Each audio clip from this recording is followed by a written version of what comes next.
Video games. Box. There's stuff in here, so I'm not gonna throw it. Art. You like all those things?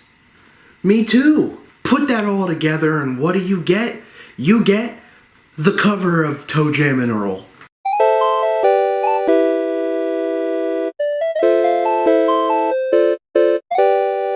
Video game box art. You're probably wondering what the hell that is. Well, I'll tell you. Let's run through a scenario. You're walking through GameStop and you see something that catches your eye. You pick up the video game case, and on front of that case is a snazzy looking cover. That's video game box art. It's the thing that pulls you in on the front of the cover and you go, I dig that.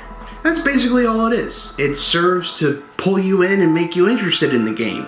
We call that advertising. There's some great box art, like the original Doom, and then, what's this game called again? Russell Grant's Astrology, which, that's a thing.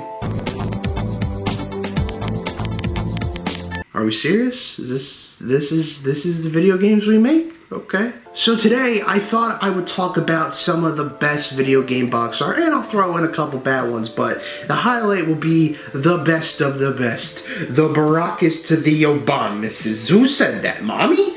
I feel like I should shed some light on video game box art, because, I mean, back in the day when, like, every couple of months when I would go to the video game store, aka Blockbuster, with my mom, and got a video game, every time, the whole time on the way home, I would just be looking at the video game box art that I so happened to pick up, and it just made me so excited to play the game once I got home. Nowadays, however, I'm more of a digital video game buyer, if that makes sense. You don't believe me? Ask my Xbox One. He's my wife. Anyways, let's hop into some of the greats of video game box art. First of all, the box art, it has to sell you, and it has to let you know what the game is about. And I think the game that does that, in my mind, the best, is Dead Island. We got zombies, we got a beach theme, and we got like a tropical island hotel. That's basically Dead Island in a nutshell. Dead Space, we got a hand floating in space, and whoever's hand that belongs to is probably dead. In space. Xenoblade Chronicles. I've never played it, but on the cover there's like a sword in the middle of Windows XP boot up screen, and like there's a big monster in the background going, ah! I should probably stick to games that I've played. Assassin's Creed 3, my favorite in the series. We got our main antagonist during the Revolutionary War, just serving up heat to the Redcoats. Sonic Adventure 2 Battle. We got the hero team and we got the villain team on each side, telling you about the two different stories you're going to play, the hero and the dark story, and it just does really well with the representation of the good versus evil genre of the game. Oh my god, I didn't write a script for this part. I mean, when it comes to the good versus evil representation, the original box art for the Dreamcast version did a great job, because like there's Sonic, the good guy, but then back then people saw Shadow on the front, they were like, who's this black guy? Whoa! No! No! Speaking of Shadow the Hedgehog, later on he would get his own game, and on the box art, it looks like he's practicing his right to his Second Amendment. Mario 64. Mario's flying in the sky, you're like, what's that? What's the place behind him? I want to go there. And honestly, every time I look at Mario Odyssey's box art, you can tell they got some inspiration from Mario 64's box art.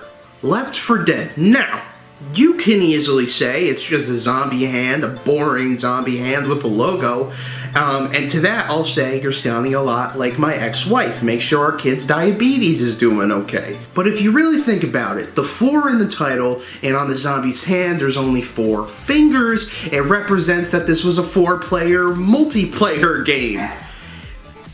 Shut up, dog. It's genius. Even he agrees. Red Dead 1 and 2, we got cowboys pointing a gun at you. There we go, rootin' tootin' cowboys. Honestly, every Rockstar video game has some banging box art, especially GTA 5. I can go on and on about great video game box art, but let's move on to some of the stankiest. And honestly, I think the most iconic bad video game box art has to be Mega Man. I mean, that dude don't look like fucking this Mega Man. It looks like the bad Mega Man on the bad box art for some reason reminds me of whoever the guy is that voices Joe Swanson. I don't know, it looks like him to me. Ninja Golf for the Atari 7800.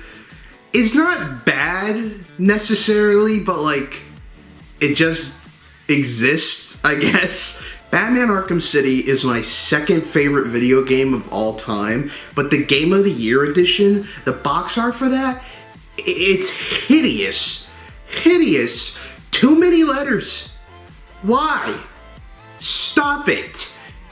It's getting loud in here. Super duper sumos. I'm uncomfortable. Spyro Year of the Dragon, honestly, the box art isn't that bad, but the box art has this big old doofus on it, and it's cool, I guess. Mega Man Soccer? Did you know that was the thing? Me either! Listen, I can go on for days about video game box art, but I think I've covered enough for this video. There's a bunch of greats, and there's some bad, but we should still appreciate it. There are artists out there that make these for video games, and we should appreciate the artists and the stuff they do. Besides Super Duper Sumos. Stop. But yeah, box art is a very big part of the video game industry, and I just thought I would talk about it. What's your favorite video game box art? Let me know in the comments below. Like this video if you liked it. Obviously, dipshit. They got rid of the dislike bar, so I can't tell if you guys dislike this video. Hey YouTube, fix that shit, please. And subscribe. Just do it. You like this new setup? You like it? It's not the final new setup, but I'll work with it for now. Anyway, thank you so much for watching this video, and I'll see you in the next one. Bye. Late 2018, I was going through it. I was dealing with anxiety, depression for the first time. I wasn't going to therapy. I was before that, but the therapist I had at the time thought I was faking it and looking for attention. That's literally what that person said to me. So if he's still a therapist, I hope he's stepping on Legos every day. I was also just struggling with this internal feeling that I couldn't shake, this pressure on myself that I couldn't lift. School was going bad. I hated transitioning into college and the whole college experience in general. I hated it. Throw in some issues with heartbreak. Anyway, moving on. In October of 2018, that was all building up, and it was at its breaking point, and that's when I felt the most lost in life. And then I played this game.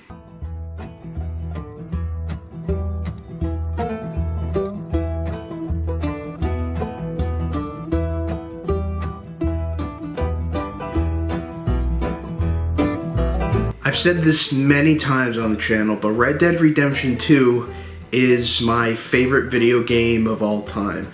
Not for the amazing story, the open world, the immersion, all of those things add to it, but it's my favorite video game of all time because it saved me. The story deals with the element of change, and the main character, Arthur Morgan, at points he feels alone, and he's trying his best to keep everything together. And at that point in my life, there wasn't a character that I related to more than Arthur Morgan. And still, there's nothing has surpassed that. I've made friends in my life. Some enter and stay there for a very long time, and some enter and they leave. It could be I did some stupid things when I was a teenager, or it can just be people live different lives, and eventually some people that are in your life, they're gonna walk out of it. So in the game, when Arthur tries to keep the Vanderlyn gang together, I related to that because at the time there was sort of a friend group that I was trying to keep together, and eventually there was nothing I can do, and eventually it just broke apart. But bonds are gonna break no matter what sometimes. But I guess the most important thing is that you tried, at least. I mean, back then I spent so much of my time trying to keep that friend group together, and nowadays, because of the storytelling of Red Dead Redemption 2, the character of Arthur Morgan, I've come to realize that shit's gonna break. But as long as you got the people that mean the most to you in your life, you'll be alright. Now, I didn't write a script for this part, but this is the open world segment. Getting lost in Red Dead Redemption 2's open world helped me not feel lost in my life. This beautiful open world, it felt like my virtual escape, where when I was going through stuff I could just go to and not worry about a thing. And there's still times to this day where if I'm having a stressful day, I will boot up Red Dead Redemption 2. I won't play any story or side missions. I'll just explore the open world, discover stuff, and just get lost in it. I guess what I'm trying to say is getting lost in a virtual world helped me not feel lost in the real world. There is another time in my life that Red Dead Redemption 2 did help me. I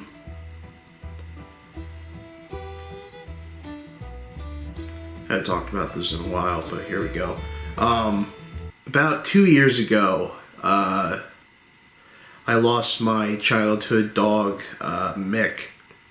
He passed away from cancer, unfortunately. And the night of, we knew it was coming. He could barely move, basically. His time was coming. So we took him to the vet, and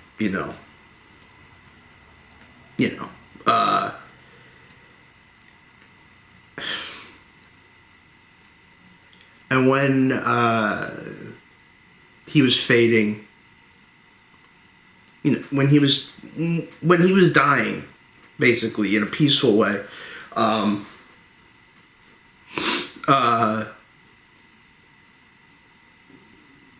instead of saying goodbye, I said, "Thank you." And now you can call that cringy that I quoted a video game moment when my dog was dying, but again, I relate to the character of Arthur Morgan so much that I think it taught me when people, an animal, they're going away, don't say goodbye, say thank you. Because hopefully you'll see them again. But yeah, that was just a little story. How Red Dead Redemption helped me a second time. Now if you want to call that story cringy, fuck you! But yeah, that's really all I can say about Red Dead Redemption 2 and how it helped me. It saved my life at one point, and then it helped me deal with losing someone very important to me. Video games are bad, right? Shut up, Fox News. I don't know. Shut up. Video games help people. That's all I'm saying. And just like movies help people, just like music helps people. So there was a part in my life where I was afraid to tell people that a video game got me out of my hardest moment in life, because I feel like some people will find it cringy, but now, who cares? A video game saved my life. And that's all that matters. Red Dead Redemption 2 will always be my favorite video game because of that. And if you haven't played it and you're going through feeling lost, anxiety, depression, give it a try, because maybe it can help you out too. But everybody's different. I don't know. Don't count on me saying that this is a cure for anxiety and depression, because everybody's different. So, yeah. Thank you, Rockstar, for making this game possible, and the actors, the cast. That's all I gotta say. I'll see you guys in the next video. I love you. Everything's gonna be okay. If you're having a bad day, everything's gonna be okay, I promise. In the beginning, there was nothing. Darkness. Silence. And then Atari came out of nowhere and was like, hey, ever heard of the Big Bang Theory? So then spawned the video game industry with the Book of Atari. And then later down the line, we would have the Book of Nintendo, where Video Game God was like, hey, here's my son. His name is Mr. Jumpman, who we would later call Mario Christ. Watch out, Mario. That boy Sonic's gonna turn you into the authorities at the Last Supper, because he's a sinning bitch. Many years have passed and the video game industry has evolved and evolved. So where are we nowadays? Well,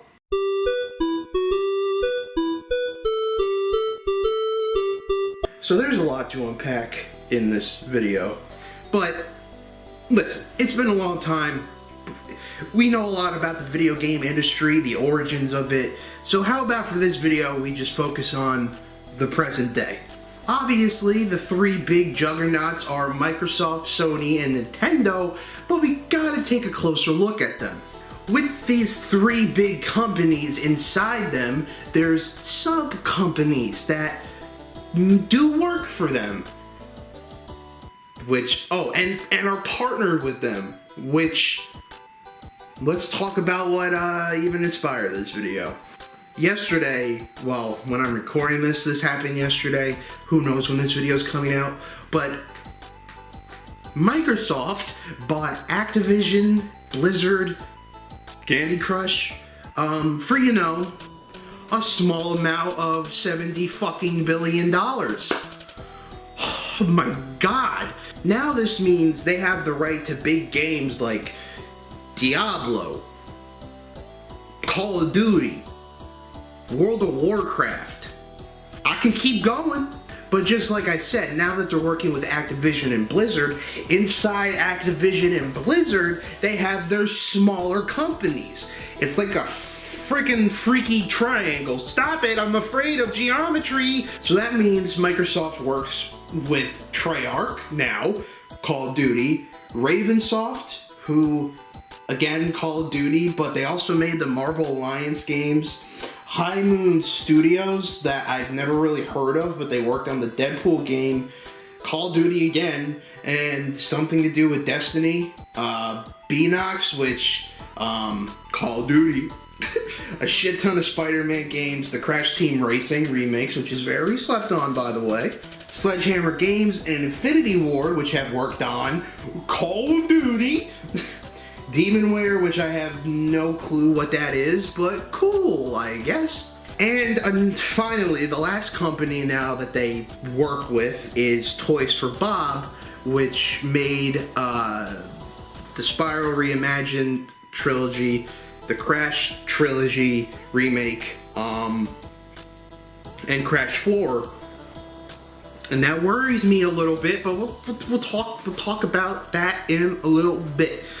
So what we can all unpack here is Microsoft whipped their big old console stick out and basically was just like, hey, we're gonna start running some shit, because now they got big companies working with them that have worked on incredible games, some good, some bad, but they got really big companies with them now, and Sony might be shivering just a little bit. But we also have to start thinking about, are they gonna make any of these games console exclusive?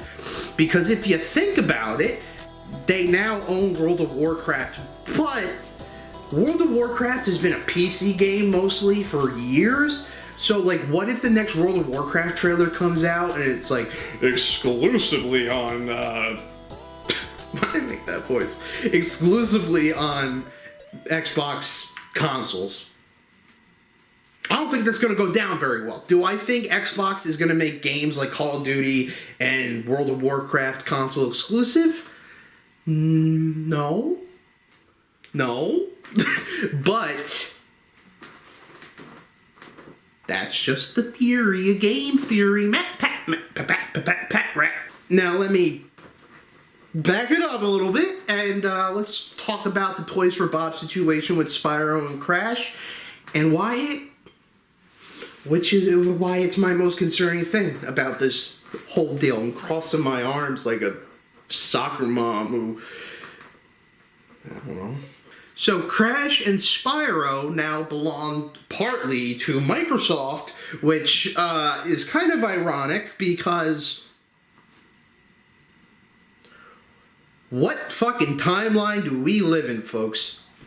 Now, you could say with Microsoft now having a part of these iconic video game characters that they could continue the series and reinvent it and make it more fresh and just cooler. Yeah, they could, but have you heard of a little company named Rare? Back when Microsoft bought Rare, we were excited. Maybe we're finally gonna get Banjo with 3E. Kinda did. We got this shit show. Then Nuts and Bolts did terribly bad, rightly so, in my opinion. I didn't like it. But after that, Microsoft took Rare and was like, let's just drop the Banjo stuff for now, and you guys can work on Connect Sports. You see why I'm terrified right now? I don't want to come off as negative with this whole deal, but if you look at Microsoft's track record when it comes to buying companies, it's a little sketchy. Because when this makes me worried about Crash and Spyro's future, two iconic video game characters that paved my childhood, it makes me start questioning the future of a certain Blue Boy. Now you might say Sega would never, let Microsoft buy them. I think they would. I think they would. And I'm shivering. I am fucking scared. Okay, so that's one big old juggernaut of the gaming industry down. Let's move on to our boys over at Sony. I mean, Sony has their new thing called Sony Studios, which incorporates Naughty Dog, Uncharted, The Last of Us, Insomniac, the Spider-Man series, whoever makes the God of War games, they got them too. But yeah, it does have these games. Uncharted's like in the area right now. Like, is it over? Who knows? The Last of Us 2 divided 95% of the fan base. Spider-Man and Miles Morales was great, and Spider-Man 2 is coming out next year, so Sony's got that. God of War did extremely well for them, winning Game of the Year back in 2018, and this year we're getting the sequel to that. That's a good old money grab for Sony. So I mean, yeah, Sony's okay, but after this whole Xbox and Activision Blizzard deal, they might be sitting back like, get Mr. Bezos on the phone? I don't know. Anyway, let's move on to the next video game juggernaut, our lovely and corrupt friends at Nintendo. Nintendo just saw the release of the Gen 4 Pokemon remakes, and people hate on it too much. I thought it was great. Just my opinion. But this month, again, depending when this video comes out, I'm hoping to get it out before February, Pokemon Legends Arceus is releasing. The first open world Breath of the Wild styled Pokemon game. Cool! Kirby is also getting a 3D sandbox type game called Kirby and the Forgotten Lands that's just coming out this year. Splatoon 3, one of the most highly anticipated games. Sequel. What am I saying? Listen, Splatoon 3 has been asked for and it's finally coming out this year, I think. So that's cool. Mario plus Rabbids is getting a sequel, which I haven't played the first one, but if you like the Mario and Rabbids series, awesome. Happy for you. Then finally, Breath of the Wild 2 is coming out this year, and that's probably going to be Nintendo's biggest currency pull in this year. I can't wait. I can't wait for Breath of the Wild 2, but maybe that's a video for another time. I can't go off on a tangent about how excited I am for that game. Oh, also Bayonetta 3 is coming out on the Switch this year. I never played a single Bayonetta game, but people really love that series, so I'm happy for them. Cool. I almost gave the middle finger for some reason. But yeah, everybody, that's the current state of the video game industry. How do I end this video? I don't know. Oh, there we go. I got something.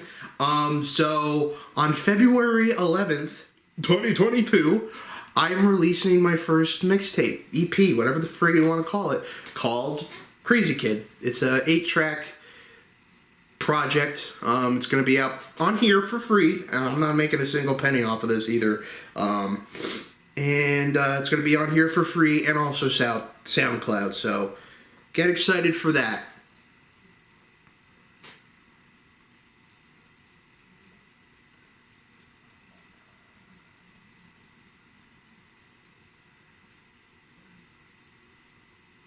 Okay, thank God they're gone. Your favorite content creator isn't your friend. Now, I know that might sound harsh and you're probably like, hey, why funny fat man attack me like that? I get it.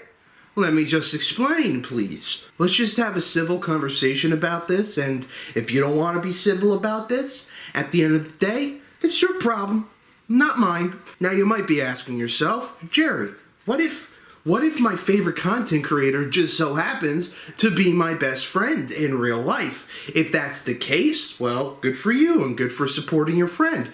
I guess this video doesn't really apply to you, so I guess you can go. Or you can stay here and chill. It's up to you. I don't mind. Either way, when I say content creators, I guess I'm looking at the grand view of things, like the PewDiePies, the Timmy Tats, and the Marky Marks. Was that the bite of 87? What I'm trying to say is, well, let's take a look at PewDiePie, for example. He has 111 million subscribers. First off, wow, but in that whole city of subscribers, there's people in that community that just, watch his videos and support him the right way. But there's also a shit ton of people in that cesspool that have no sense of boundaries, aka children. Maybe I shouldn't have said it like that. As content creators, we really appreciate the support, the subscribers, the follows. We just appreciate the support in general. It means the world to us. But do you think PewDiePie has time to catch up with 111 million people? Now you're probably saying to yourself, absolutely not, that would destroy someone's mental health and it's just impossible. Yes, you're exactly right. But would you believe me if I told you there's people out there that actually believe their favorite content creator has that power to catch up on their whole community, and then they start forming imaginary friendships with that said content creator inside their head? Yeah, that made you cringe, didn't it? let me introduce you to parasocial relationships. And I'm gonna read the definition off of google.com because I'm not smart, and you gotta love big boy goggles. Parasocial relationships are one-sided relationships where one person extends emotional energy, interest, and time, and the other party, the persona, is completely unaware of the other's existence. Parasocial relationships are most common with celebrities, organizations such as sports teams, or television stars. And it's actually a little messed up they don't mention content creators in the definition, but maybe that would fall under celebrities. Now, listen. If these people with parasocial issues are being silent about it, then that's not really a bad thing. Don't get me wrong. They should probably still get help, from like therapy. They should still get help overall. But if they're silent about it, then I guess who are they really hurting? Still get help though. I just want to say that for the 5th time. But when you put yourself out there and beg for attention and invest so much of your life into them and think inside your head that you are this content creator's friend and what you say is way more important than anyone else and he or she's audience would have to say, that's when it gets bad and dangerous sometimes. Now would be a good time to explain or tell you guys about my experiences with people that I can't really confirm, but my own opinion is I think some of my audience does have parasocial issues. And I'm not saying I'm a huge content creator. I'm sitting pretty under 200 subscribers, almost 1,000 on TikTok. Follow me, wink wink. But believe it or not, me being a small creator, I've encountered some problems with parasocial issues people. Did that sentence make sense? I don't know. I appreciate everybody for supporting me, but let's just take this into consideration. If I don't know you, if I've never seen you in public, if we've never had a vocal conversation before, I'm not your friend. I'm just a content creator that hopefully makes your day better. The thing that frustrates me the most is when these people, they plug their own content on my videos or streams. Now, I know that might sound selfish, but just hear me out. My content that I spend hours writing, recording, editing, it's not your golden ticket to be like, hey, let me plug my thing. No, it's my turn, Mr. or Mrs. Like when I'm streaming and I get, hey, I made a funny thing, watch it. I will. If you send it to me, I 100% will. But not while I'm streaming. I'll watch it after. I don't make a single cent off of YouTube or Twitch, but when I'm doing my thing on those two platforms, I'm technically working, so let me do my thing. I'm not going to press the brakes to view your content and interrupt what I'm doing, because if I do that for you, then I would have to do it for the next person. And if I don't do it for the next person, that wouldn't be fair. You're picking up what I'm putting down. Now, there's a whole other side to that spectrum. Let's say you're a content creator yourself, and you've made something you're really proud of, and you want to attempt to have your favorite content creator, your inspiration, watch it. Okay, there's right things to do in this situation. For example, my favorite content creator on YouTube is Nakey Jakey. Let's say I've made a video that I'm really proud of and I want him to see it. What would I do? Would I A, bombard him, B, threaten his life, C, when's rom-com, or D, none of the above, but C, also, where's rom-com, Jakey? I kind of need it.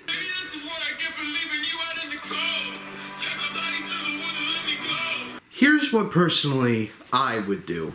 First option is either a subreddit or a Discord server. Now, a subreddit's easy because you could just drop a link and be like, hey, everybody watch this if you have the chance. But when it comes to Discord, some content creators have a tab in their server that is specifically used for you and other content creators to promote your content or art. Now, while these two options are cool, don't just join a subreddit and a Discord for the sole purpose of promoting yourself. Interact with the server or subreddit. Well, Reddit can be cringe sometimes, but interact with what you're in. Don't just use it for promoting yourself. Be a nice fella or lady, because just using it for your own benefit is a shitty thing to do. Another option is maybe private messaging them, but this is a little bit iffy. If you're gonna do it, just be brief. Just be like, hey, I posted a new video. If you could watch it, cool. You know. Don't be like, I worked really hard on this video. You're my inspiration. If you could just watch it, it would really make my day. It would only take a couple minutes out of your day. Don't do that. Stop, because that puts them in a situation where they're like, fuck, if I don't watch it, I'm the bad guy. Don't be that detailed with it. Don't basically beg for them to watch it. Just be cool about it. Just be like, hey, make something. Watch it, cool. Peace.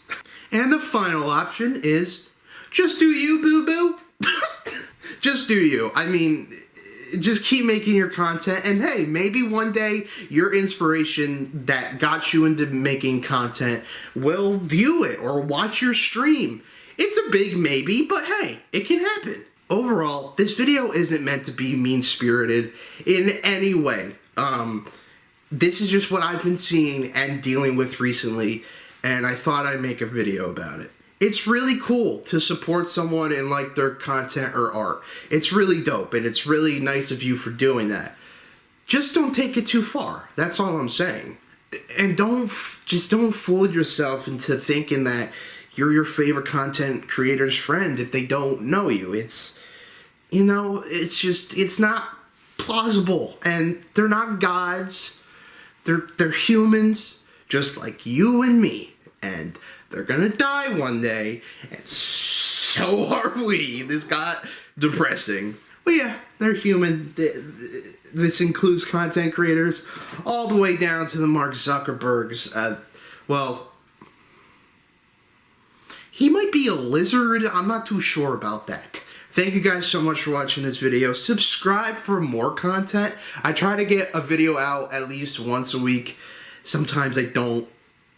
Sue me. If you like this video, like it, obviously. You could dislike it, but YouTube's stupid, so now I can't, see who disliked it. You can watch this video. That's cool, right? Just watch that video. I'll see you guys hopefully next week for a new video. Peace out, everybody. The first time I had an edible. Wait, you mean like the first time you had food? No, you silly little cuck. Have you ever heard of marijuana? Look at this little green guy. Isn't he cute? I've had my experiences with pot in the past. Believe it or not, your boy went through a little bit of a stoner phase, but nowadays I don't really engage in the silly ha-has with marijuana because of anxiety, and my mind hates me, aka weed gives me panic attacks nowadays, so no. No. Don't like that. But recently I've been writing stories of my life in a little journal, and while I was writing down this journal excerpt, I thought, hey, this could actually make a funny video. Okay, so the first time I had an edible, I'm not proud to admit this, but I was 15. Yeah, I was very young, but I was over at my cousin Dylan's house, and we were just, chilling. My cousin Dylan had this mini fridge in his room, and it was always stocked with Gatorade. So I wanted a Gatorade. It was a nice summer day. I wanted some Gatorade. So I opened the fridge, and my cousin is like, hey, also, there's a pot cookie in there. Don't eat it. And I said, cool. Not... But my precious little 15-year-old eyes had just witnessed a pretty magical cookie. At one point, he left the room, and I shit you not, a millisecond after he left the room, I opened that fridge, I unwrapped the cookie, Instead of taking a bite, I had half. And you know, it was a pretty fire cookie. Grandma's cookies, never heard of them. I mean, the cookie I had tasted a little funny because of the weed, but no, that was a pretty good cookie. Now listen, am I proud that I broke my cousin's trust by doing the one thing he specifically told me not to do? No, of course not. But hey, in my defense, you tell a 15-year-old kid that a portal to another dimension is 5 feet in front of him, and you don't expect him to chase Nirvana? I'm in the wrong, I know, but shut up. So, like, 30 minutes passed. I'm not feeling anything yet. Me and my cousin were chilling by the pool. Some of his friends have come over, and we're just, we're just chilling. But I'm not feeling anything yet.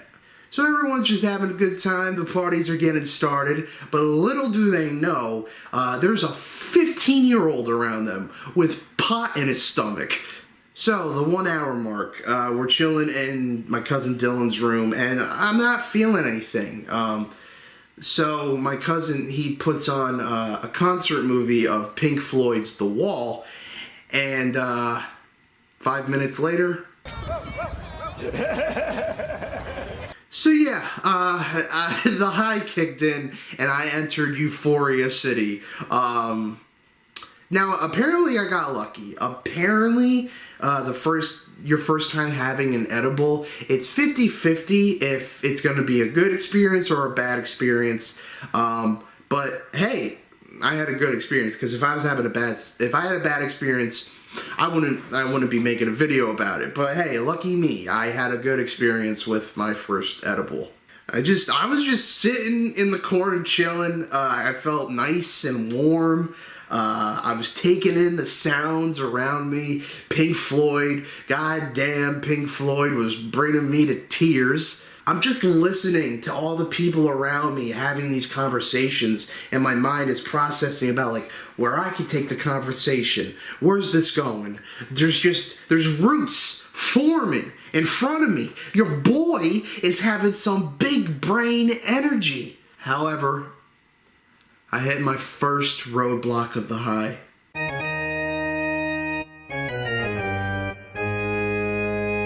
Thankfully, my wonderful aunt came down with some puppy chow. Now, if you don't know what puppy chow is, I will explain it, just so you don't think that my aunt fed me and her child literal dog food. So puppy chow is like the Chex part of Chex Mix. Basically what you do, you just take the Chex part, you put them into a bowl, you throw chocolate and peanut butter on them, bake it, and there you go. Oh, and powdered sugar, and there you go. You got puppy chow. It's fucking great. This happened to be one of my favorite childhood snacks. So when I say I destroyed that tray of puppy chow, it's an understatement. I absolutely demolished that tray. I don't think a single other person in that room even got the chance to have a piece, because no, Papa's in town and he was fucking hungry, dude. Anyways, the night keeps going on, and then for some reason, my cousin and his friends needed to go to Walmart or something. So hey, whatever, I'm just along for the ride.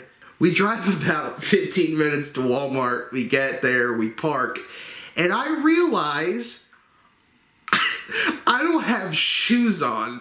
I was so high that I forgot to put shoes on before getting in the car and going to a public place. So my cousin just tells me to stay in the car, but for some reason, I put my hand on his shoulder, I'm like, no, I'm going in. I really have no idea till this day why I made that moment so serious. I thought I was like in Mission Impossible or some shit. I can't remember if anyone in the store noticed, but someone had to realize that there was this boy just walking in Walmart with no fucking shoes on, and they were probably so confused, and I don't blame them. Now, this whole video is about my first edible experience, but I also did have a first experience that night. No, it's not sex. Stop it. Stop it. No, the first other experience I had that night was my first Taco Bell experience. So yeah, we went to Taco Bell and we got like one of those, remember those huge ass boxes of like tacos and burritos that they used to do? I think it was like a $20 box. Yeah, we got that, and it was heaven. Taco Bell, I love you. Did you know that apparently Taco Bell is the healthiest fast food? I mean, it's still shit for you, don't get me wrong, but out of all the fast food, apparently Taco Bell is the healthiest, which... Can you call me fat now if I can Taco Bell? What the fuck? That makes no sense. Anyway, we get back to my cousin's house and I'm like, this is where I decide to pack it in for the night. The high is wearing down me. I'm getting tired. So I went to bed and had a great sleep. However, there's one problem. I woke up extremely, and I mean extremely tired. I felt like a zombie. And the problem is, that day, me and my cousin were going to the Big Apple, New York City, with my parents. And I'm not a big caffeine person, so fucking chugging a coffee wasn't in my plan. So yeah, I went to New York City that day and was a tired, miserable mess. It was not a fun day, but the night before that, it was a great time. Overall, weed's cool. This isn't me saying that you should try weed. It's not. Try it if you want to. No pressure. Don't judge people that do get high off weed and, edibles. Just don't judge people that do, because there's a lot of people in this world that look at somebody different just because they smoke pot, which I don't get why nowadays we're still judging people since it's becoming legal everywhere pretty much. Anyway, another thing I would recommend is don't eat an edible at the age of 15 like me, Bozo Man did. Don't do that. Weed helps a lot of people, man. I mean, I don't use it anymore nowadays because of anxiety, but hey, it helps a lot of people. I mean, there's a big chunk of people that I know in my life that have a medical card. So even though the dispensaries are fucking expensive, can we fix that shit, please? Anyway, now let's not get weed political here. Weed helps people. That's all I'm saying. And I don't think people that take it should be looked down upon. We're all just going through life. Anyway, thank you guys so much for watching. A month ago, I posted this video, and it did extremely well, so thank you all. And hey, if you like this video, how about you like it? I said that's so weird. Subscribe, it's free, and hey, we're like 20 away from 200 subscribers. I fully believe I'm gonna get to 200 subscribers before the year end, but hey, let's shoot higher. Come on, subscribe, it's free. That's all I'm saying. Comment if you have any edible stories, or weed stories, or funny weed stories. Yeah, let me know. And that's about it. Love you. I always end the video saying I'll see you next week for a new video, and then a month passes, and so I'll see you guys next time, okay? I love you. Mwah. The ocean. It's terrifying. Now, while yeah, the ocean is quite scary, in that whole cesspool of darkness and water, there's some beautiful things, some weird, some interesting, some beautiful creatures. And today, I thought I would go through some of the ocean's creatures and rank them. Rank them how? Well, with a tier list. Remember when tier list videos were really popular on YouTube? And you know me, I like to revive trends when they're 6 feet under. If you don't know what a tier list is, well, it's simple. We got a table with certain ranks. The highest rank is the S rank and the lowest is the F rank. And whenever I think of these so-called ocean creatures, I will put them in that rank. If I think they're bad, I can put them anywhere between D to F. If I think they're really good, I'll put them anywhere between B to S. Make sense? Okay, let's begin. First, we got Will Smith. Wait a minute, Will Smith don't live in the ocean? You're right.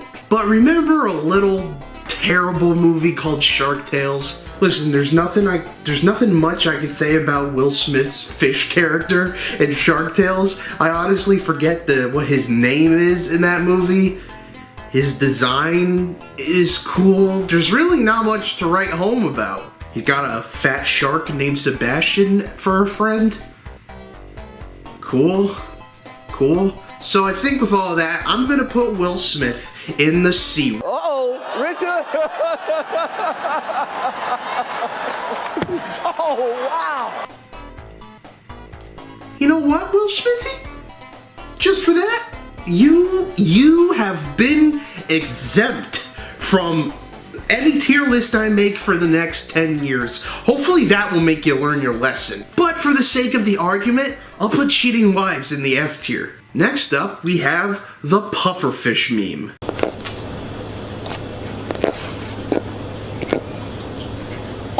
Lovely. Look, all I can say is that it's really funny. The dude's vibing, eating a carrot.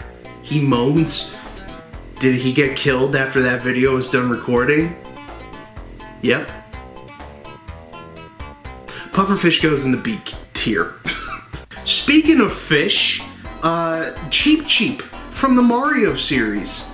I mean, it's a pretty standard Mario enemy, but in its own way, it's become iconic over the years. There's many different styles of Cheep Cheep too. There's normal ones, there's spiky ones, there's the big boys, and in Super Mario Odyssey, you could give them a mustache. Which for that reason alone, I'm giving Cheep Cheep the B tier.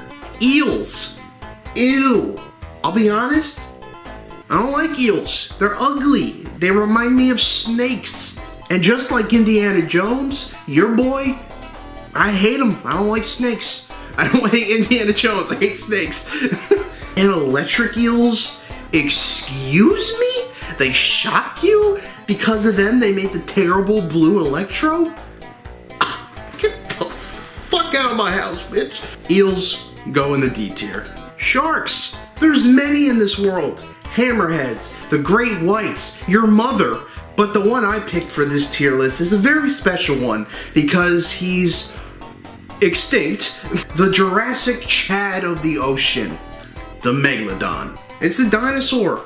Dinosaurs are cool. These puppies could grow from anywhere between 33 to 82 feet. That's pretty big. I'm not gonna compare it to anything because I'm stupid. Do you guys remember that fake Discovery Channel documentary on the Megalodon that they did for Shark Week? That mockumentary had me so fooled when I was a kid, and honestly, ever since I've seen that documentary, I just like the concept of a Megalodon. It's a big ass shark, and it's cool. But do you remember this movie? Oh god, it's terrible. But I have a really fond memory of me and my friends going to see it in theaters, and we were just laughing, making jokes about how bad it was. It was an empty theater, so we weren't bothering anybody, but oh my god. Watching that shitty movie with my friends is definitely a core memory of mine. And for that alone, and for the fact that the Megalodon is a cool animal, even though it's extinct, for all these reasons, I'm giving the Megalodon the S tier. The anglerfish. Honestly, I think it's ugly like an eel. I mean, it's got weird teeth. The only redeemable thing about it is that it has that little light on its head. I would put this in a D tier, but Finding Nemo's a thing, and that scene is awesome. So that saves the anglerfish from the D tier, but I'm still gonna put it in the C tier. Alright, next up we have the octopus. Honestly, I kind of find octopuses very cute. Not in the sexual way.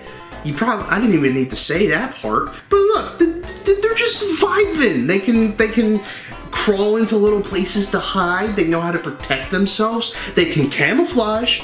That's really cool. Doc Ock. He's my favorite Spider-Man villain. octopus I will give the A tier. Now we have another big fella incoming.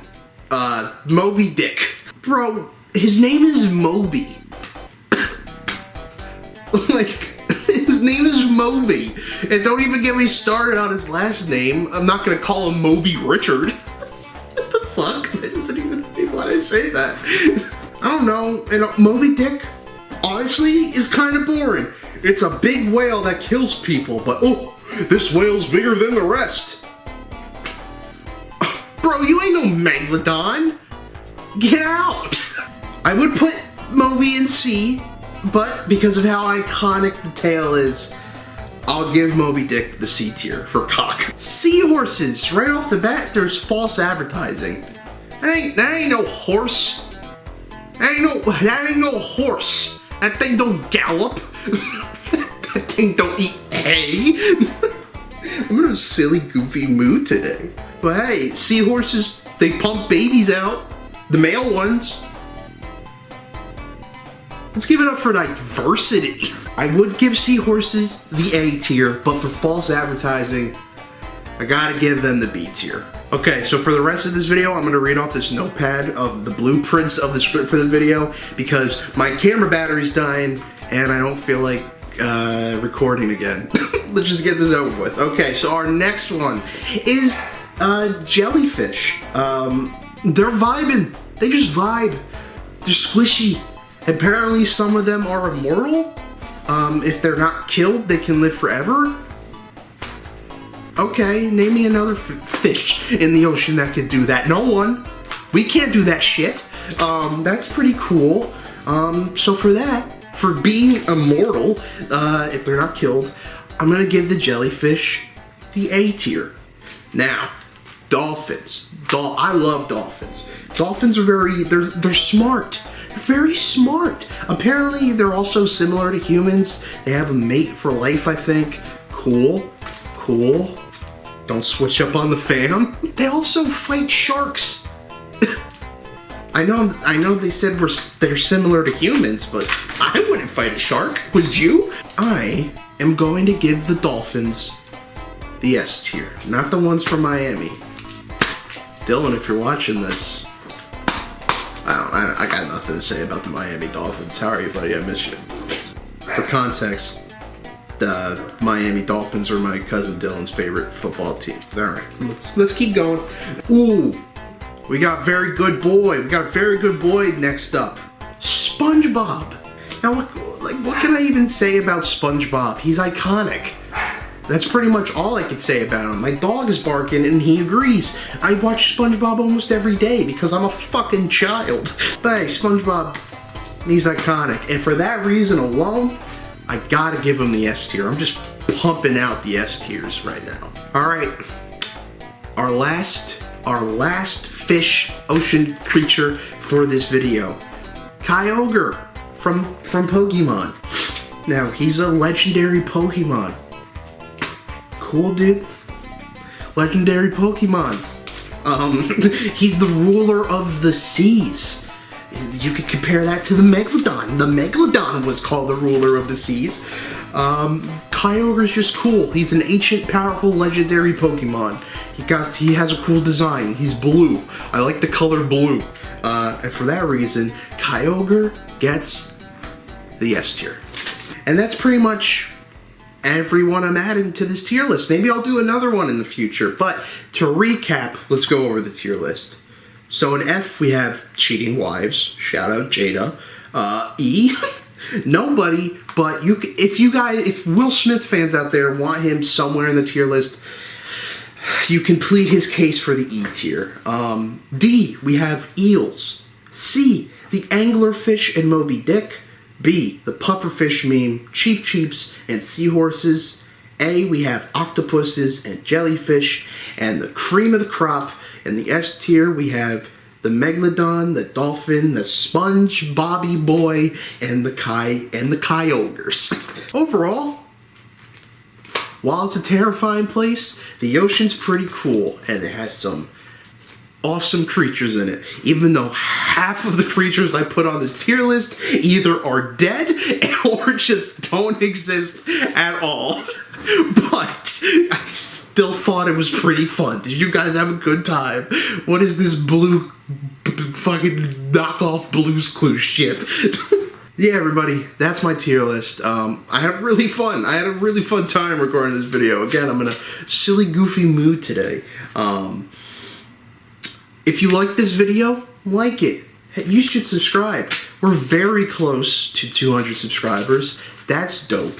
The channel has been doing really good recently. It feels really nice to make videos because I took a 6-month break from making videos last year because I was working on a music project. And it just feels good to be back making videos. I wasn't tearing up. I just had a burp, but it didn't come out. You guys can follow my socials. All that will be in the link in the description. I got a Twitter, Instagram, Twitch. I stream there sometimes. I also have a Discord server. That's cool. That's also in the description below. Anything, if you need to see all my socials, it's in the description. There you go, okay? Because most likely in my social medias, if you want to know when a new video's coming out, I always post updates on how videos are going, music is going, when live streams are live. I always put that on my socials, so it's very good to, follow me on all those stuff in the description below. Thank you all so much for watching this video. I already know what the next video is going to be, and I don't think it's going to be that long of a wait for it, because I really want to start working on it, because it's a cool video idea. But anyway, I will see you guys in the next video. Thank you again. Mwah, all the love and support to you. I hope you have a great day, and I'll see you guys next time. Ocean. Bye. 2 years ago, I made a video on my Sonic Movie 2 pitch, and now 2 years later, the Sonic Movie 2 is finally out, and hey, I got a good chunk of some things right. I'm not saying I could see the future, but what's going on? So yeah, I've seen Sonic 2, and I really enjoyed it. It was everything I wanted from the movie as a Sonic fan. There were some scenes that I could have went without, but overall, I thought it was a really great film. I give it like an 8 out of 10. I really enjoyed it. So today, I thought I would give you all my pitch for Sonic 3. Before I get into it though, spoiler warning,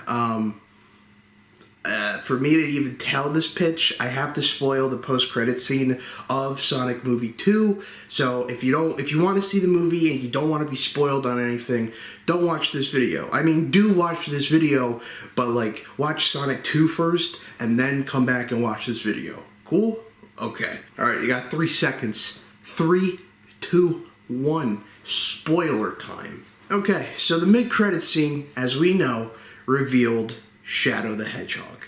So I would start the movie out with Agent Stone basically breaking Shadow out of his containment, and the two form an alliance to take over the world. Now you might be saying, why would Agent Stone free Shadow and not Eggman? Well, there's 2 reasons. First, Jim Carrey might be taking a break from acting, and we don't know really where his role stands in Sonic 3. He might be done, which I hope is not the case, but at the same time, dude's been acting for years. He deserves a break. The second reason, Agent Stone was right there in the mid-credit scene when they were talking about Shadow, so he would know where to go looking for him. I honestly hope we do see Jim Carrey return as Eggman in Sonic 3, but also if he didn't, it would also kind of be cool to see Stone step up as the main villain. He takes everything he learned from Eggman and applies it. Alright, so then we catch up with Sonic, Tails, and Knuckles. They're patrolling Green Hills, just the world in general. Maybe like Tom hires them to look into some sketchy stuff that's going on in Green Hills. I don't know. Let's just say Sonic, Tails, and Knuckles are the Green Hill Patrol. That would be cool. And this is where Sonic would find out that he's wanted and that he's being framed. Maybe they could be outside of Green Hills, so like a different police force like corners them, so they have to like run away. Sonic's very confused, and it would be really cool if we got the iconic truck chase sequence from Sonic Adventure 2. Sonic, Tails, and Knuckles will return home. They tell Tom what happened. They start researching, and they see that Sonic's faker has stolen a Chaos Emerald, which worries them because they know exactly how powerful the Chaos Emeralds are. We then switch over to Gun, or Gun, who was introduced in the second movie. They were like teased in the first movie, but anyway, we switch over to Gun, who they devise a plan to place a spy on Agent Stone and Shadow. And what better spy than Rouge the Bat? I don't know exactly how to perfectly introduce Rouge into the Sonic movie universe. Has she just been on this planet for years and been working for Gun? I don't know. There's way better screenwriters that are actually going to work on this movie that can do that for me. So I have no idea how I would explain Rouge's origin, because when she was introduced in Sonic Adventure, she was just there, you know? Like, and I feel like in the movies you would have to explain it a little better. Sonic, Tails, and Knuckles would eventually confront Shadow, and this is when the first fight would happen. This is where we see Shadow show off his speed and his Chaos Emerald abilities, Chaos Control. He absolutely wipes the floor with Sonic, Tails, and Knuckles, but I would have Knuckles put up a pretty good fight, but he would still be defeated. Then the police would arrive, and Tails and Knuckles would get away, but I would have Sonic be arrested. Then Stone and Shadow would recruit Rouge, not knowing that she's a spy, but Shadow would keep his eyes on her. And this is where Shadow would explain the Space Colony Arc and the Eclipse Cannon, and that it needs all 7 Chaos Emeralds to power it. Tails and Knuckles get back to Tom and explain what happened to Sonic, that he got arrested. They do some researching, and they find out that he was brought to Prison Island. So Tails, Knuckles, Tom, Maddie, and hey, why not Wade, set off to go to Prison Island to free Sonic. And while they're doing that, Rouge, Shadow, and Stone would be searching for Chaos Emeralds. The whole Prison Island arc of Sonic Adventure 2 happens. Sonic and Shadow would have a rematch. The evil team would get a bunch of Chaos Emeralds. There's one thing that we gotta bring into question, though. I don't see the writers doing the island explosion scene from Sonic Adventure 2 because it might be considered too dark for kids. Because while the writing... How am I trying to say this? I just don't think the writers would do that, because while the writing for Sonic 2 was heavily put towards Sonic fans, there was also a good chunk of the movie that was, you know, catered towards kids, and that's okay, I guess. So that's why I don't see the writers doing the whole island explosion thing, because in Sonic Adventure 2, when the island blows up, people are on the island and people die in that scene, and I feel like that would be a little too dark for the writers to put in. I would put it in, because I'm a sick fuck, but I would put it in. I don't think the writers would, though. But hey, I could be wrong. Anyway, the next scene would be Rouge trying to get to know Shadow more, and this is when we would get the whole backstory of Shadow, how he was created, maybe not put in Black Doom, because that would just complicate the plot, how he was created. We'd be introduced to Gerald Robotnik, Maria. Now, I don't really know who could play Maria. It could be any actress that, you know, fills the age role. For Gerald Robotnik, I thought of, what's his name? Jeff Daniels as a little Easter egg to Dumb and Dumber. Maybe John Goodman would be interesting. Danny DeVito. I don't know. I don't know. Those are my casting ideas for Gerald Robotnik. So Rouge would actually feel bad learning about Shadow's origins, and she would start to realize maybe he's not totally evil. Maybe he was just traumatized early in his life. Sonic's team, the hero team, would try to find a way onto the Ark. I don't know if they would do the rocket scene from Sonic Adventure 2. Maybe they wanted to cut budget. But if they don't do the rocket thing, they could use... Eggman had a teleporter that went straight to the Ark in Adventure 2, so they could find that teleporter. Problem solved. Now, before I mentioned... I don't think the writers would do the whole island exploding thing. because it's too dark, that raises a question. Would they do the moon scene? Now again, would they not include it because it's too dark? Or would they not include it because scientifically, it makes no sense if half the moon got blown up and the planet was just fine. If it was me, I would keep the moon scene in because I think that's a very crucial point of the Sonic Adventure 2 story. And if you can't tell, this movie pitch is heavily inspired by Sonic Adventure 2. For this video, let's just go with that they do the moon scene. Sonic and friends see this, they are distraught, they are angry, so as soon as Sonic gets onto the Ark, he beelines it for Shadow to stop him. This is where I would have Rouge be discovered to be a spy. Rouge and Shadow would talk about good and evil, have that little dialogue, kind of similar to the ice cap scene with Sonic and Knuckles in movie 2.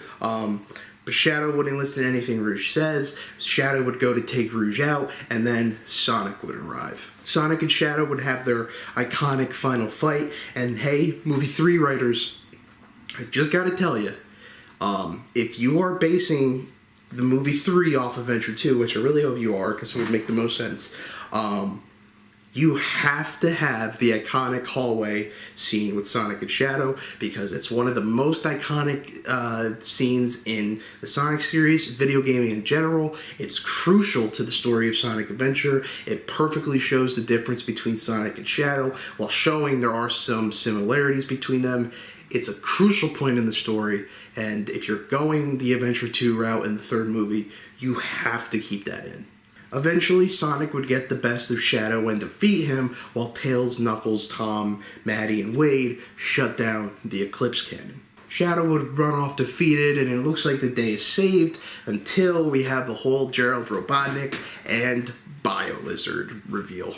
Robotnik's protocols will start sending the Ark to crash into Earth, so now the heroes and even Stone have to team together to stop this from happening. Sonic, Knuckles, and Tails would fight the BioLizard, but everything they throw at it just is not doing anything. Then we'll have that scene in Adventure 2 where Amy basically brings Shadow to the good side, but we'll swap Amy with Rouge in that scene. I'll talk about Amy in a little bit. Trust me, don't worry. Because I know people want it. I know people want Amy in movie 3. I'll talk about that in a little bit. Shadow turns good and fights the BioLizard. The BioLizard then morphs itself with the Space Colony Ark, and then we have the iconic Super Sonic and Super Shadow transformation scene. Sonic and Shadow would then fight the BioLizard, and they win, but not without Shadow sacrificing himself, like in Adventure 2. The day is saved and everybody returns home, mourning the loss of their new friend, Shadow. I think it would be really cool also if like Green Hills, like after Shadow sacrifices himself, Green Hills like makes a memorial for Shadow. I think that would be cool because that's what that boy deserves. But overall, that's pretty much my pitch for Sonic Movie 3. Like, I got a good beginning, I got a good middle, I got a good end. That's overall my pitch. But we have to talk about the post-credit scene, which I have 4 ideas for one post-credit scene. My first idea is the same pitch I had in my Sonic Movie 2 pitch, a Metal Sonic post-credit scene. But here's the thing. Since movie 3 is confirmed to revolve around Shadow, if you go into movie 4 and you just do Metal Sonic and the main villain is just another Sonic doppelganger again, I don't know, that could come off as repetitive. So I don't think they'll go with the Metal Sonic route. I could be wrong. My second idea is maybe tease that Shadow is still alive. Sonic would have one of Shadow's inhibitor rings, and maybe Sonic's like sleeping one night and the inhibitor ring glows, teasing that Shadow's presence is still somewhere. Number 3, they could do what they did in the first movie, which was reveal a new character, new hero character, so maybe the post-credit scene could be an Amy reveal. Now, I would really like to have Amy in the third movie. I didn't know how to I'm gonna sneeze. I didn't know how to incorporate her for my pitch. I had a crazy idea where I was gonna make Amy like the sister of Shadow. I scrapped that about 5 minutes into planning that because it's dumb and it takes away the character of Maria. So I'm personally cool with Amy being in Sonic 3. Just for my pitch, I didn't know a good way to introduce her, but better screenwriters could figure that shit out. And finally, my final post-credit scene idea that I have for this movie is, so my pitch was heavily revolved around Sonic Adventure 2, so why not for the fourth movie, we go back in time with Sonic Adventure, and the post-credit scene can tease chaos. But yeah, everybody, that's pretty much it. That's my pitch. Let me know what you thought about my pitch. Like and subscribe. Thank you to my new friend. Are we friends? I don't know. Thank you for Jiggity Jake for making the thumbnail for this video. Yeah, thank you, man. You guys can follow him here. Very good artist. Very, very good artist. Help me out with the new icon for the channel. Very cool dude. Go support him. You could also follow me on Twitter, TikTok, Instagram, not Facebook. And let me go over that again. Twitter, TikTok, Instagram, Discord, that's what I forgot. I have a Discord server. Literally all my socials are in the description below. So, including my music on SoundCloud, which is on this channel too, but all my socials are in the description below, okay? Thank you guys so much for watching this video. I love you, as always. And I'll see you in the next video. Bye-bye. Television. Where will we be without it? I mean, ever since 1927, I think, television has become an essential part of some people's lives. It's a universal tool that can be used to watch Dora the Explorer or watch JFK take a nice stroll. But are you ever watching TV and all of a sudden, every like 10 minutes, your show is interrupted with these pesky little side movies? Those are called commercials. And if you didn't know that, what? Commercials have the range from, Hi, Billy Mays here with Zorbies. all the way to, It's 10 p.m. Do you know where your children are? but in the world of TV commercials, there's some weird ones.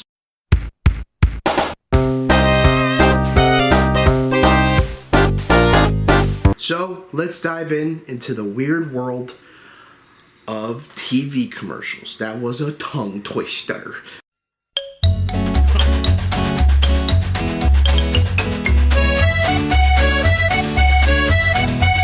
I want some crusher, a little crusher. Milk keeps me fit and tastes so great. I want some crusher, a glass of crusher. It's tough enough to make milkshake. And milk. So yeah, that was something. I mean, there's really nothing to write home about this commercial. It's a commercial for milk? Milkshakes? I don't really know. All I know is that the cat that is singing in this commercial sounds like a serial killer, and their slogan is, if you don't drink it, we'll crush ya. When it comes to commercials involving cats, it can get weirder. Let's see what Mountain Dew did.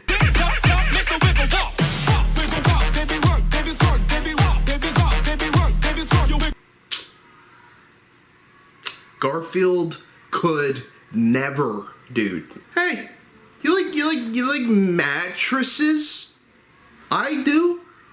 I sleep on them. Wasilla Store. If you're in the market for a mattress, we like you to shop our competition. We have a selection that's really big. 40 different kinds of mattresses, all under one roof, here today for you to haul away. If you're looking for a mattress, shop the competition, then and come on into my store, both in Wasilla and Anchorage. All right, old man. Sorry I just called you old. That sounds like a great deal. I'm very interested in your mattresses. More sleep without counting sheep and have another night of bliss. Across from the bus barn in Wasilla now is where we is. Save more bucks at the Mattress Ranch.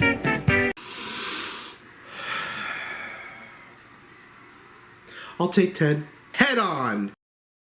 Head on, apply directly to the forehead. Head on, apply directly to the forehead. Head on, apply directly to the forehead. Head on. Available at Walgreens. Head on, apply directly to the forehead. Head on, apply directly to the forehead. Head on, apply directly to the forehead. Head on. Available at Walgreens. It's a beautiful sunny day, and to spend today, I'm gonna head over to Walgreens and search for Head On. Head On. Head On. Okay. So, Head On's a pretty ancient product. So, who even knows if they're gonna have it? Let's go see. You know, I've never really understood why people say like don't do anything like while you're driving. Don't text. Don't use your phone. I don't know why, to be honest. It's not that bad. I'm doing fine. After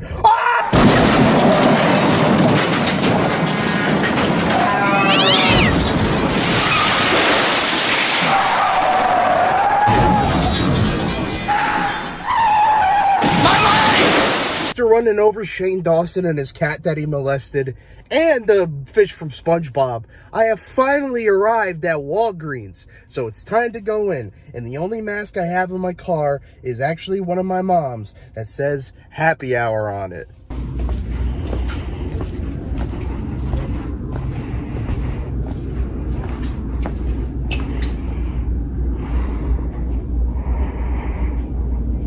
I have no idea where it is. I've been looking for like 10 minutes.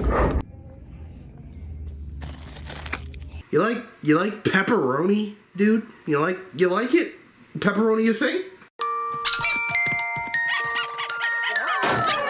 Today, I took the family to play on the swings. Aw, that sounds nice. Just a family out at the park.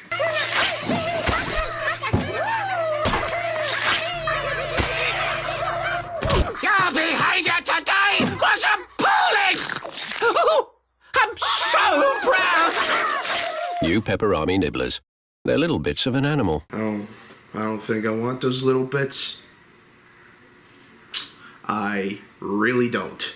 I would like to think that this was the commercial, or this was the thing that inspired Seth Rogen to make Sausage Party. I don't care if that's true or not. It's my headcanon now, so get used to it. So far, yeah, these commercials have been weird, but I think it's time we look at the two commercials that inspired this video. Going to the bathroom in the middle of the night can really trip you up. Ladies hate when he goes with the seat down. He leaves the light off, but misses, makes a mess, and that could ruin everyone's night. What you need is Bowl Bright, the nightlight for your toilet bowl. You know, I really want my toilet to glow a satanic red every time I wake up in the middle of the night to take a pee-pee. So you're in control. Just enough light without having to turn on the dreaded wake-up light. Oh yeah, we gotta make sure Johnny has the best poop experience. All right, I mean, is this really necessary? Like, do people actually need this? Like, turning on the light at night to go take a piss, it doesn't bother me that much. Does it bother you? I think we're just overreacting here. But if you want to buy a Bowl Bright, go ahead. Speaking of toilets, what do you think of when you hear the word dump? Do you think of the toilet, the actual dump?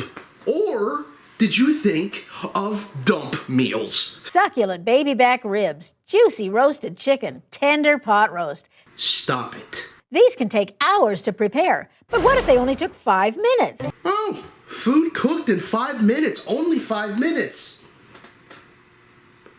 Ever heard of a frozen dinner? Well, making dinner just got easier with my new cookbook, Crockpot Slow Cooker Dump Meals. Delicious recipes prepared in minutes with... Hey, Kathy, I hate to break it to you, but you made a crock pot. It's not that revolutionary.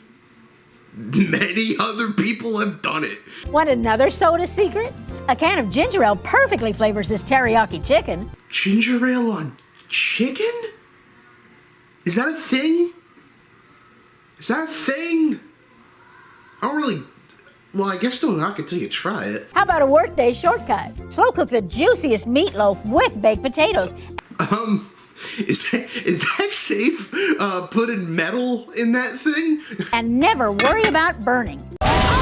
Kathy, listen. I'm happy for you. You made a crock pot. I mean, you didn't. You physically didn't make the crock pot. But let's not get into sweatshops right now. Anyway, that was the weird world of TV commercials. What was your favorite weird commercial that we watched today? Let me know in the comments below. This video was inspired by an old video I made on the Trumpy Bear. If you want to go watch that, go ahead. Yeah. If you guys want me to do like more weird commercial videos, please let me know, because I'll definitely do it. I have fun making fun of them. Anyway, thank you guys so much. Hey, we're really close to 200 subscribers, so please subscribe. You can follow me on all my socials. It's in the link in the description below, I mean. Have a good day, and I'll see you next time. Hey, this was my most fast-paced outro. Very nice, and I'll see you next time. 3 years ago, I made a little video called Would You Rather? Let's see a clip. Hey guys, JMW here, and today I'm playing a game that was once a YouTube trend, but now it's dead. Aww, look at that little guy. Fun fact, back when that video was recorded, that little guy, he was what the kids would call heavily depressed. If you don't know what Would You Rather is, really, you just gotta pick what you would rather do. Does that make sense? This video is not scripted, if you can't tell. But anyway, it's been 3 years since I made that video, and my editing style's gotten better. My whole attitude has gotten better. I've just improved. It's been a very long time. It's been 3 years. I've grown as a person. So, yeah. Today, after 3 years, I thought I would revisit Would You Rather.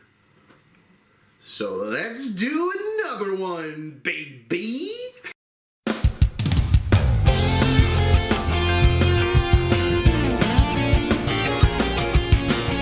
Okay, so our first one is always know when people are lying, or always get away with lying. I'm gonna have to say always know when people are lying, because alright, you get away with lying all the time, cool, you're an asshole, basically. And fun fact, when I was a little kid, kind of into my teenage years, I used to be a little compulsive lying fuck. So I know from experience that no, lying is not good. So I would go with always know when people are lying, because if you're always lying, what are you, Jim Carrey? Liar, liar, pants on fire? Okay, always be late or always be unprepared? I'm gonna go with always be late, because, I mean, there's nothing worse than showing up to somewhere late and you have no idea what the absolute shit you're doing. So I would go with always be late, because yeah, I'd be late, but I know what I'd be doing. I would know how to get the show on the road. Again, there's literally, well, there's worse feelings, but one of the worst feelings is showing up somewhere 30 minutes late and having no idea what you're doing, especially at a job or something. You know what I mean? So I'm gonna go with always being late. Jesus Christ. Get electrocuted for 10 seconds or get slapped 20 times. I feel like I'm gonna go with getting slapped 20 times, but it also depends who's slapping you. I mean, like if I don't know, like if a baby was slapping me, I'd take it 20 times. But like getting electrocuted for 10 seconds, I don't know. I bet that sucks a lot worse. But like if it's also like Dwayne "The Rock" Johnson smacking the shit out of me for 20 times, yeah, that would hurt. But this one's hard. But I'm gonna go with getting slapped 20 times. Oh, this one's easy. Own a pet snake or own a pet turtle. Own a pet turtle, cause fuck snakes. Like really, fuck them. I don't like them at all. To the people that have big, huge pythons as pets, and they're like, I don't understand why the snake turned on me and tried to kill me. Because reptiles don't feel emotions. That's actually true. That's true. They don't fucking feel emotions. Really? And then you're surprised when your 10-foot fucking snake tries to kill you in your sleep? You really? I don't like snakes. Get a pet turtle. Better, just a better plan overall. Be a fairy who cannot fly, or be a 10-foot tall dwarf. Then you're not a dwarf if you're 10 feet tall. You're not a dwarf if you're 10 feet tall. You're a fucking giant. What? I'm just gonna go with being a 10-foot tall dwarf, I guess. Okay, on to the next one. But first, this video is sponsored by Dubby Energy. Dubby was made to give you energy, but with no crashes or jitters. Their formula contains vitamins, amino acids, nootropics, I don't know what that word means, but roll with it. Apparently it's good for you. Dubby contains no sugar and even better, no calories. Dubby has many flavors. We got Passion Joy Tea, my personal favorite, Dub Sludge, Dragonade, and many, many more. The cherry on top is that Dubby, of course, is FDA approved. So hey, you're not getting poisoned and you're actually drinking something that's good for you. Dubby just doesn't sell energy drinks though. They also sell cups, stickers, and hey, I know it's summer right now, but winter will be here before you know it. Dubby also sells hoodies and sweatshirts. Head over to www.dubby.gg and shop to your heart's content. And if you use code JerryDood at checkout, you'll get 10% off your order. And hey, if you use the code, it's not only helping you, but it's helping me and the channel overall. So yeah, head over to Dubby and use code JerryDood for 10% off your order. Thanks to Dubby for sponsoring this video, and back to the show. Leave Earth forever and live with a race of aliens, or go to meet a race of aliens but stay on Earth. I'm staying on Earth. Well, this place is kind of going to shit. Nah, I got people I really care about. I can't leave. So yeah, I'm gonna go with go to meet a race of aliens but stay on Earth. Own a baby otter or own a messenger owl. Shit. Those two are pretty cool. I think I'm gonna go with the owl because but baby otters are cute. No, I'm gonna go with the owl because like I can like write a note that says fuck you, and I can have the owl fly 20 minutes to my brother's house and deliver it to him. That would be pretty funny. So yeah, I'm gonna go with the owl. Be the first to climb Mount Everest or be the first on the moon. Be the first on the moon because the moon landing's fake. That's a joke. That's a joke. That's a joke. I'm not into that conspiracy theory. 100% a joke. Anyway, I would want to be the first man on the moon. Have Gandalf as your granddad or have Dumbledore as your granddad. Dumbledore. Lord of the Rings is the most overrated movie trilogy I have ever watched. Alright, let's do 3 more because it is boiling in this room and oh my god.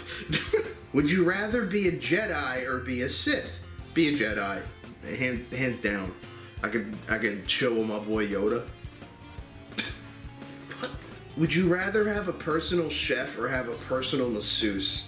Masseuse is like the people that do massages, right? I'm gonna go with a personal chef because that would, I don't know, it's just awkward. I think that's just awkward. I don't know. if you have a personal masseuse, nothing wrong with it. I just think it's a little awkward. So I'm gonna go with the personal chef. Would you rather, what? Would you rather have arms in proportion to a T-Rex or have a neck in the proportion to a Brontosaurus? I wouldn't want either of these things, like at all. I wouldn't want either of these things. I'm getting made fun of no matter what in this scenario. I'm gonna go with the neck of a Brontosaurus, I guess. Would you rather find $1 or read a book?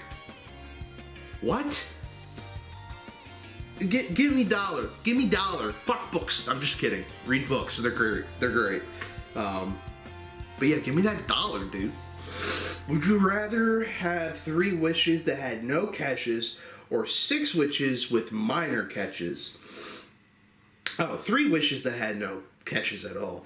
3 wishes that had no catches. Trying to make a song out of it. But yeah, that was a pretty easy one. Alright, and I think that's where we're going to leave it off with this Would You Rather, because it's fucking boiling here. Look at my hair, it's getting all fucking frizzy. I've cursed a lot in this video, I'm sorry. Kids, don't watch this video. Anyway, thank you guys so much for watching this video. Probably not going to do another Would You Rather. I've done 3 on the channel so far, but those were like 3 years ago. So, you know, 3 years later, I think doing one more was a good send-off to that series. What the? I had to burp and nothing came out. I think this was a good finale to Would You Rather, a good send-off to the series. So, yeah. My voice cracked. Holy shit. So yeah, guys, thank you so much for watching this video. Thank you again to Dubby for sponsoring this video. It's been a great pleasure working with you guys. Like, comment, subscribe. Tell me in the comments, would you rather go to an Amy Schumer stand-up or... I don't know if there's anyone less funny than Amy Schumer. But yeah, thank you guys so much for watching this video. My socials, all of them, are in the link in the description. Bye. Would you rather this video go on for 10 minutes or would you just want it to end right now? A couple months ago, probably like almost a year ago, I made a video called The Potential of Sonic Colors Ultimate. Basically what the Sonic Colors remaster could mean to the series if it turned out to be a really good port. Did it? No. And I didn't even bother making a video about the potential of Sonic Origins because that remaster, that collection, it was kind of doomed from the start. But I still do have faith in one other Sonic related item, which is Sonic Prime. And yeah, I also have faith in Sonic Frontiers, of course, but you know, Sonic Team has fumbled the ball more times than the Miami Dolphins. There's a football joke for you. Sonic Prime is a new animated show being produced for Netflix. Sonic is no stranger to television shows. I mean, we have The Adventures of Sonic the Hedgehog, Sonic Underground. We had Sonic Saturday Morning, or as people call it, Sonic Saturday AM. Then we had the anime Sonic X, which is my personal favorite Sonic show. Then we have Sonic Boom, which is a very, very good show, and it's a shame it got canceled. But here we are in 2022 with Sonic Prime, and I'm excited for this thing.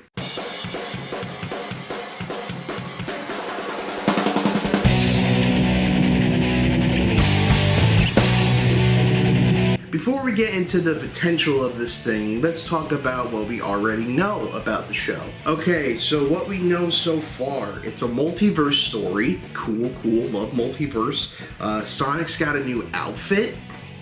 There's going to be universe counterparts of other Sonic characters. There's going to be a bunch of Eggmen in this, different Eggman, that's cool. Cave Woman Amy, cool. The animation is 3D or CGI. I don't know what you would call it.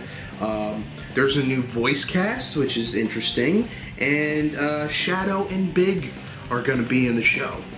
So that's literally all we know.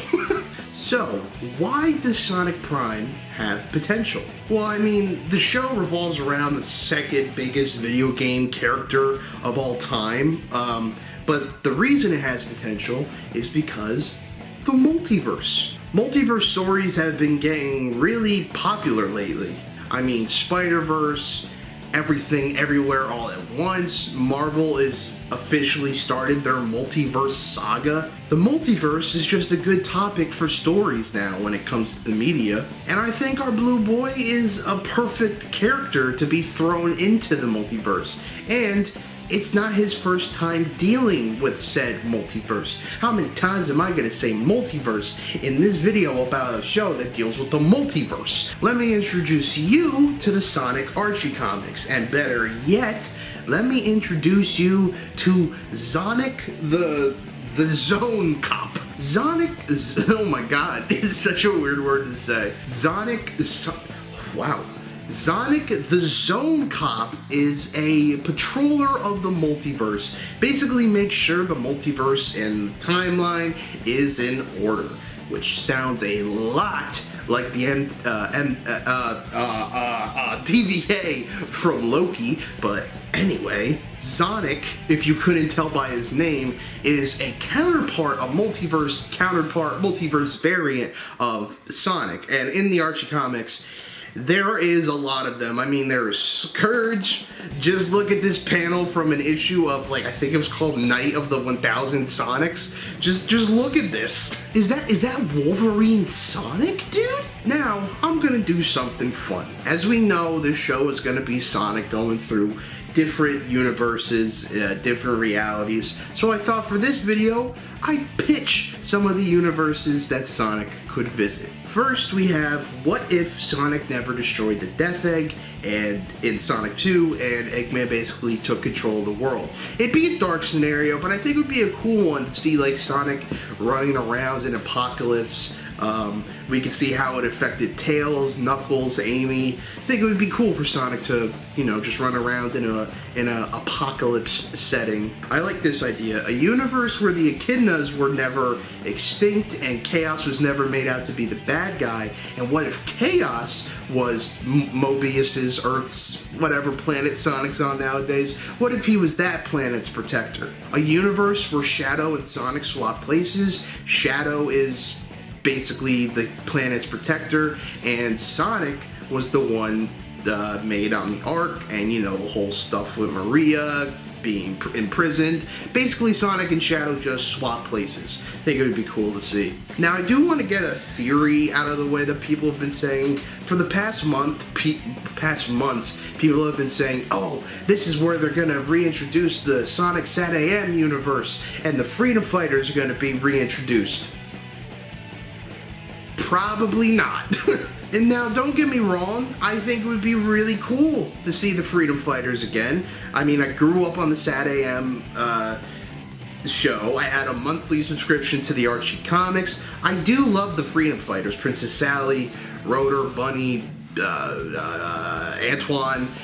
Yeah, they're cool characters, but honestly, I don't think Sega or Sonic Team, I don't think they have any interest in them, so I really don't see Sonic Prime going into the SatAM universe. But there is one show we might visit. The Sonic Boom TV show. Same animation. I mean, if you throw Sonic into that world with the characters and the redesigns, the Sonic Boom universe is like the most fitting TV show universe we could visit. I don't see the SatAM universe, and I sure as shit don't see the Sonic X universe with, like, Chris Thorndike. We don't need that. We had a little bad fan fiction called Sonic Omens come out recently. I don't need any more of that. Don't mess with Sonic Omens. Play any other Sonic fan game. Way better. There we go. That's my cup of tea on Sonic Omens. Moving on. But yeah, everybody, Sonic Prime has a lot of potential. If the show does well, we get more seasons, we get more multiverse stories, we get new characters, more merchandise, maybe game spin-off if the show does well. Who knows? But with the multiverse stories revolving around Sonic, it has a lot of potential to do good and be a big impact on the series' future. So, if you're excited for Sonic Prime, let me know how excited you are in the comments. And hey, give me some pitches for some universes that Sonic could visit. I would love to hear them and talk about them with you. If you like this video, like it. Don't dislike it. Don't be mean to me. Subscribe. It's free. Follow me on all my socials. It's all in the description below. I don't really know how to end off this video. I got some music coming in the next month, maybe September, definitely October. But yeah, I'm working on stuff. I'll start streaming again soon, I promise. Some of you have been asking for it. I'll start streaming again soon. Give me a couple weeks, okay? Anyway, thank you guys so much for watching this video, and I'll see you guys next time. Are they gone? Are they gone? Okay, we're gonna break into, we're gonna do that thing today where we break into, Ouroboros, whatever the hell you say it, and burn Sonic Omens. Okay, cool. When Sonic Frontiers was first announced, it got really overhated by the fans. But as the months went on, we saw more gameplay, and it started to get loved. It was like a total 180. And yeah, when it was first announced, the gameplay definitely looked like it needed to be polished, but I was still very excited for the game. But as I said, as the months have gone on, we've seen more gameplay, more story elements, more improvements, and I gotta say, this thing has a lot of potential.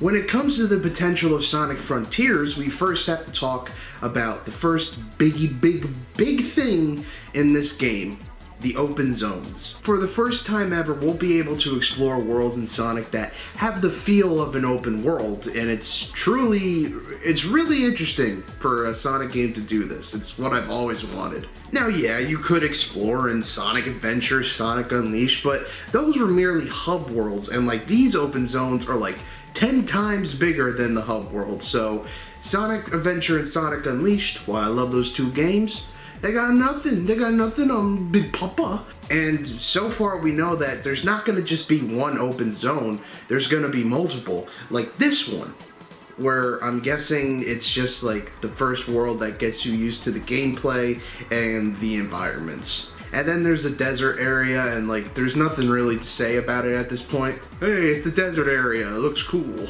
Overall, if these new open zones do really well for Sonic Frontiers, then there's a lot of potential for in the future for this gameplay mechanic to return and for Sega to use it again and to improve on it. Like, what if the open zones do really good and Sega or Sonic team's like, hey, alright, so how about we finally do like a fully open world Sonic game? Now moving on to something that might be more interesting than the open zone, the story. All we really know at this point is a brief synopsis. Sonic, Tails, Knuckles, and Amy, they're like thrown into a portal and they end up on like on these islands.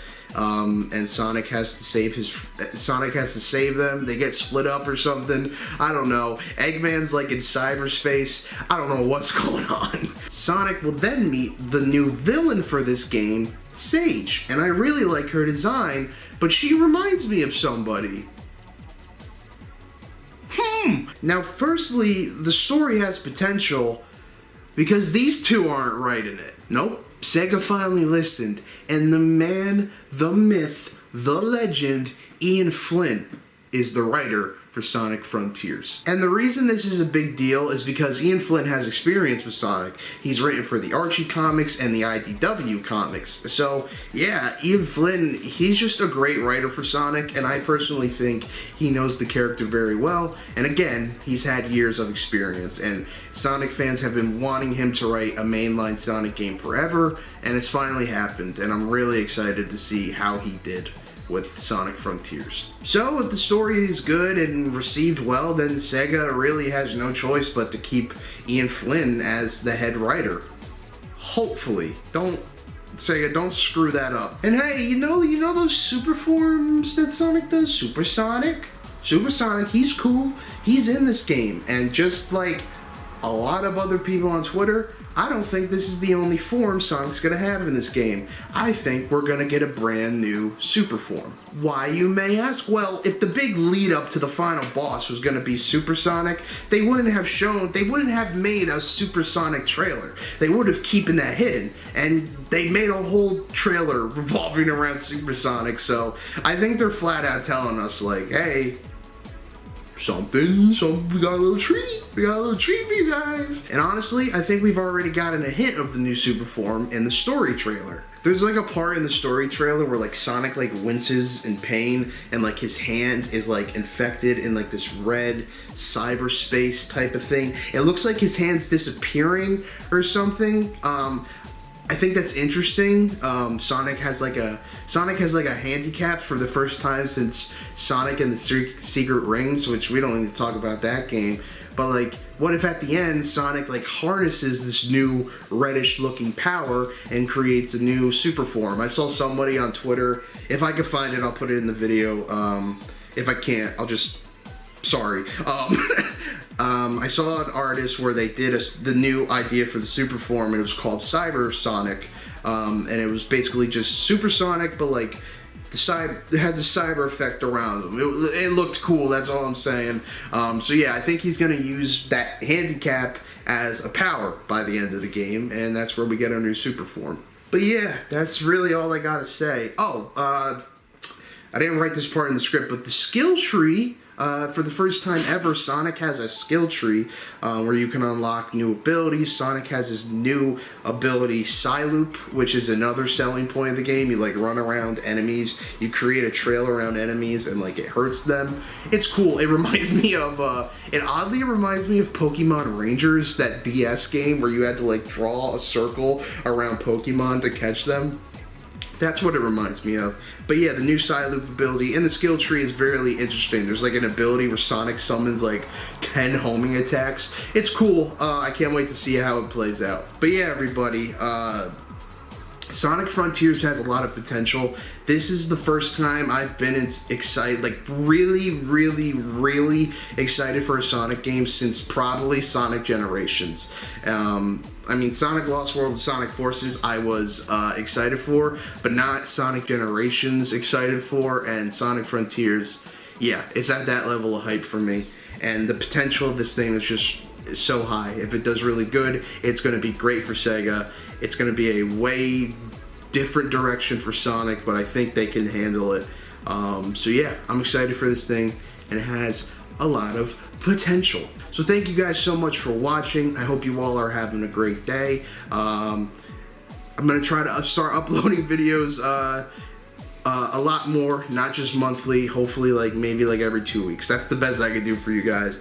Thank you so much for the new support on my new song Don't You Leave.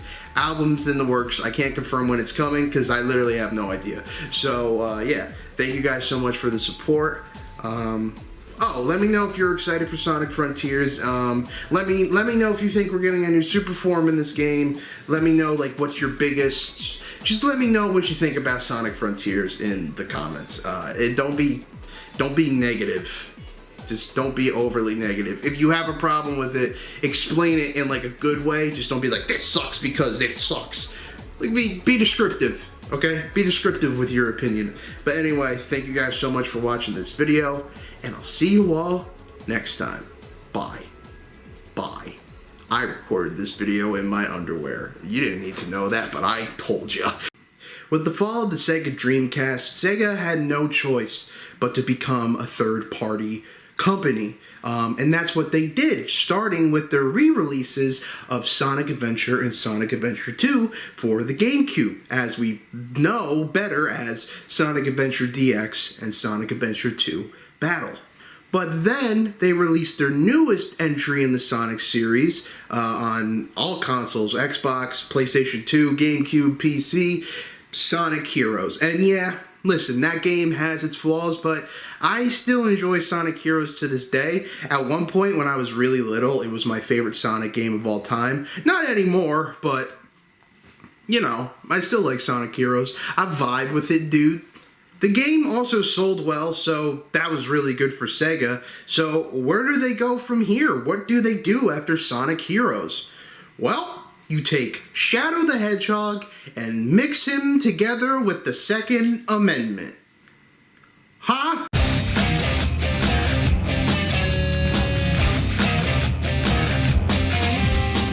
Yeah, listen, it's been 17 years. Shadow the Hedgehog is a game that is notoriously hated in the Sonic community. People say it's one of the worst games in the Sonic franchise. People say it's a whole disservice to Shadow's character, which I sort of agree, but not 100%. It's been a very, very long time since I played this game. Probably since I got it on launch day and beat it. So it's been a very, very long time.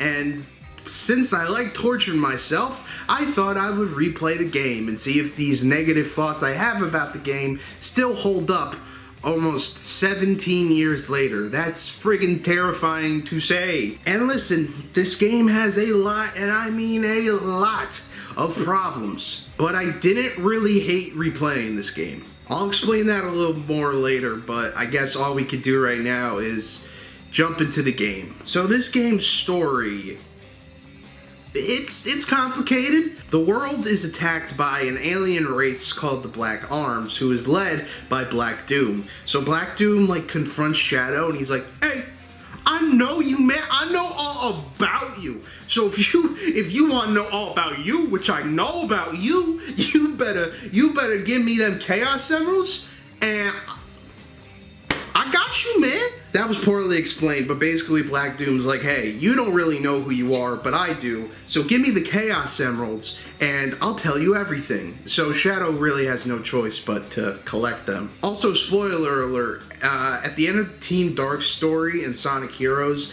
Rouge finds a whole room full of Shadow androids created by Eggman, so you don't really know if the Shadow you're playing as is the real Shadow or just the real Shadow that died at the end of Sonic Adventure 2, or if it's just a Shadow robot. This is where the story gets a little convoluted because there's different paths you could take and there's different story modes to do.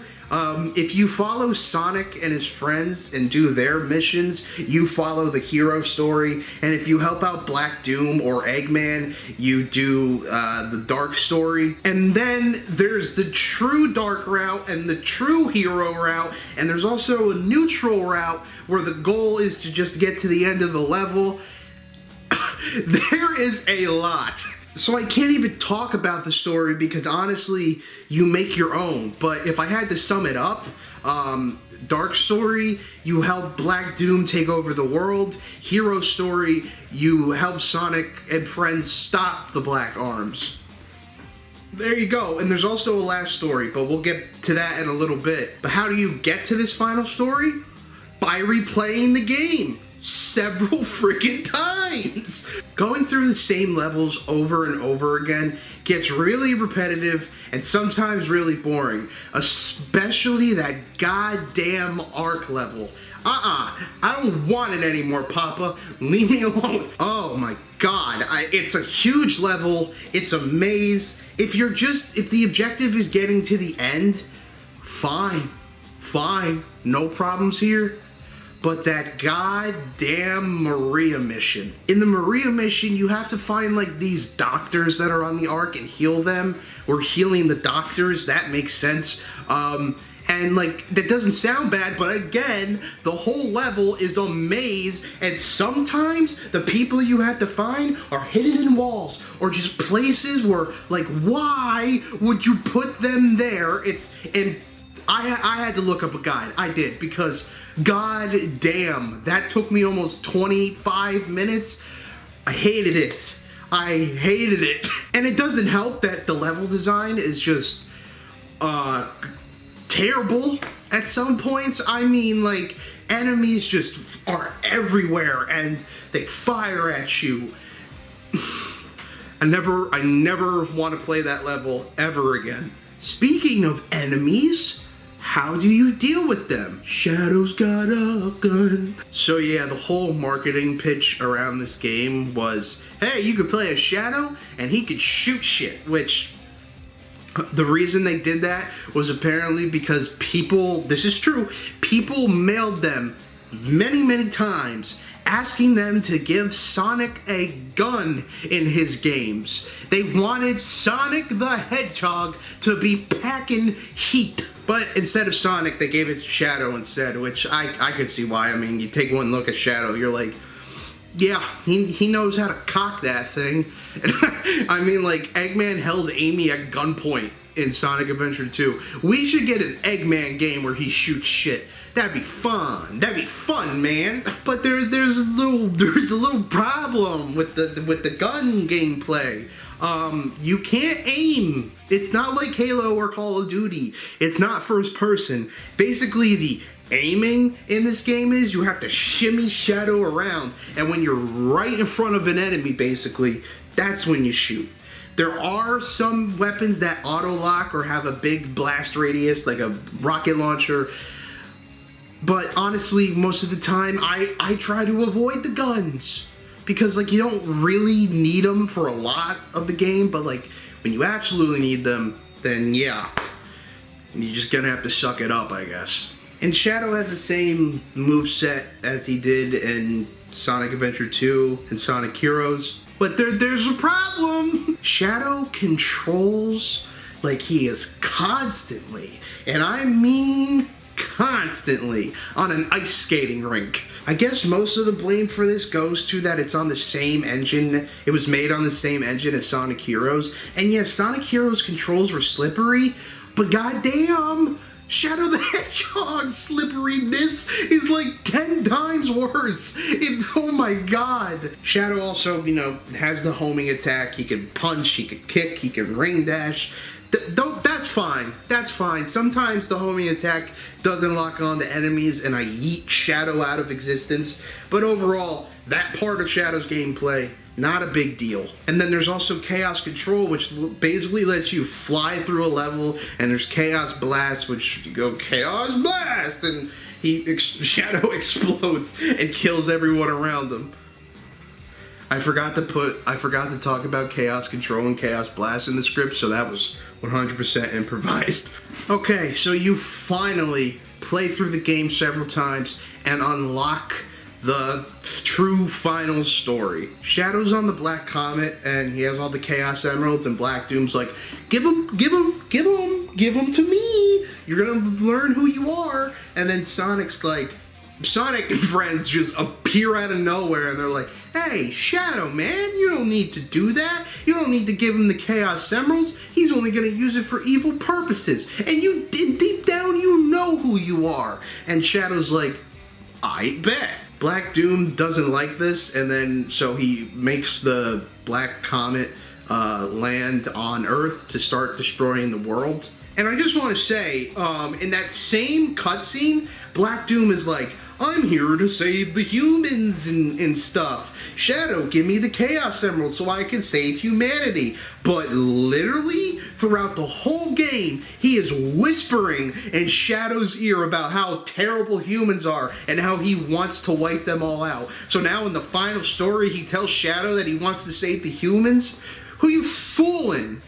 No one, that's who. So then the big reveal happens. It turns out that Black Doom helped Gerald Robotnik, Shadow's original creator, helped Gerald to create Shadow in exchange for the Chaos Emeralds. And Shadow has a little bit of Black Doom's blood in him. That's what gave Shadow his powers. So they're related, and Shadow is technically a part of the Black Arms. Little flaw there, because if we're going off that this is just a Shadow android and not the original Shadow, then he's just a robot. This Shadow technically isn't related to Black Doom, but anyway, whatever, that's more of a nitpick. Meanwhile, the Chaotix are on the space colony Ark, and they find out that the Eclipse Cannon was something Gerald built a long time ago in order to destroy the Black Comet if it ever returned.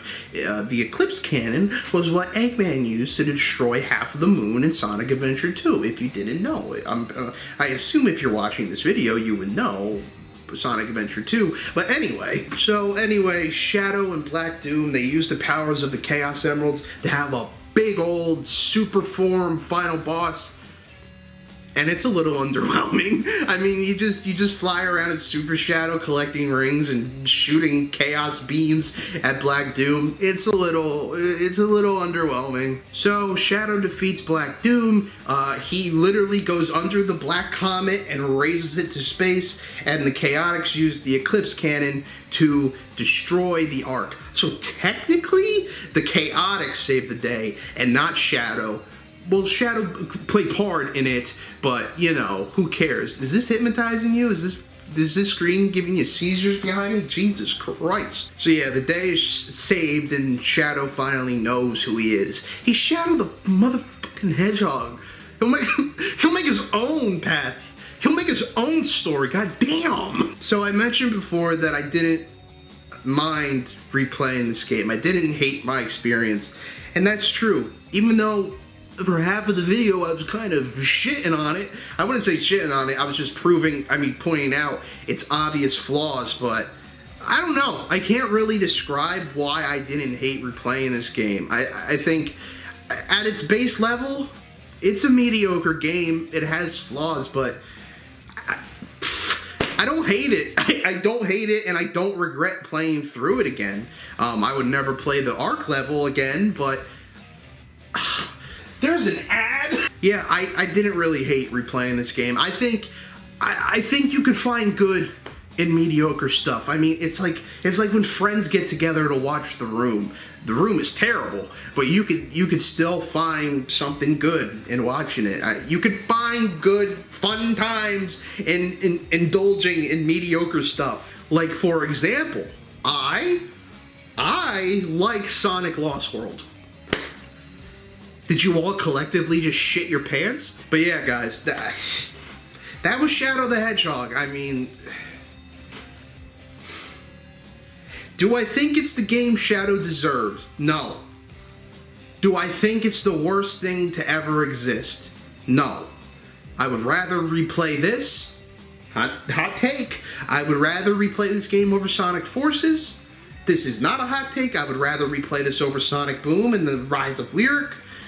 I don't hate this game, and I don't think it totally deserves to be hated. I think there are good things that you can grow to love in this game, so I give it like a 6 out of 10. There you go. But anyway, thank you guys so much for watching this video. Let me know in the comments what you think about Shadow the Hedgehog, and let me know if you think Shadow deserves another spin-off game. I think where Shadow is right now, I think he deserves I think this boy needs a rewrite.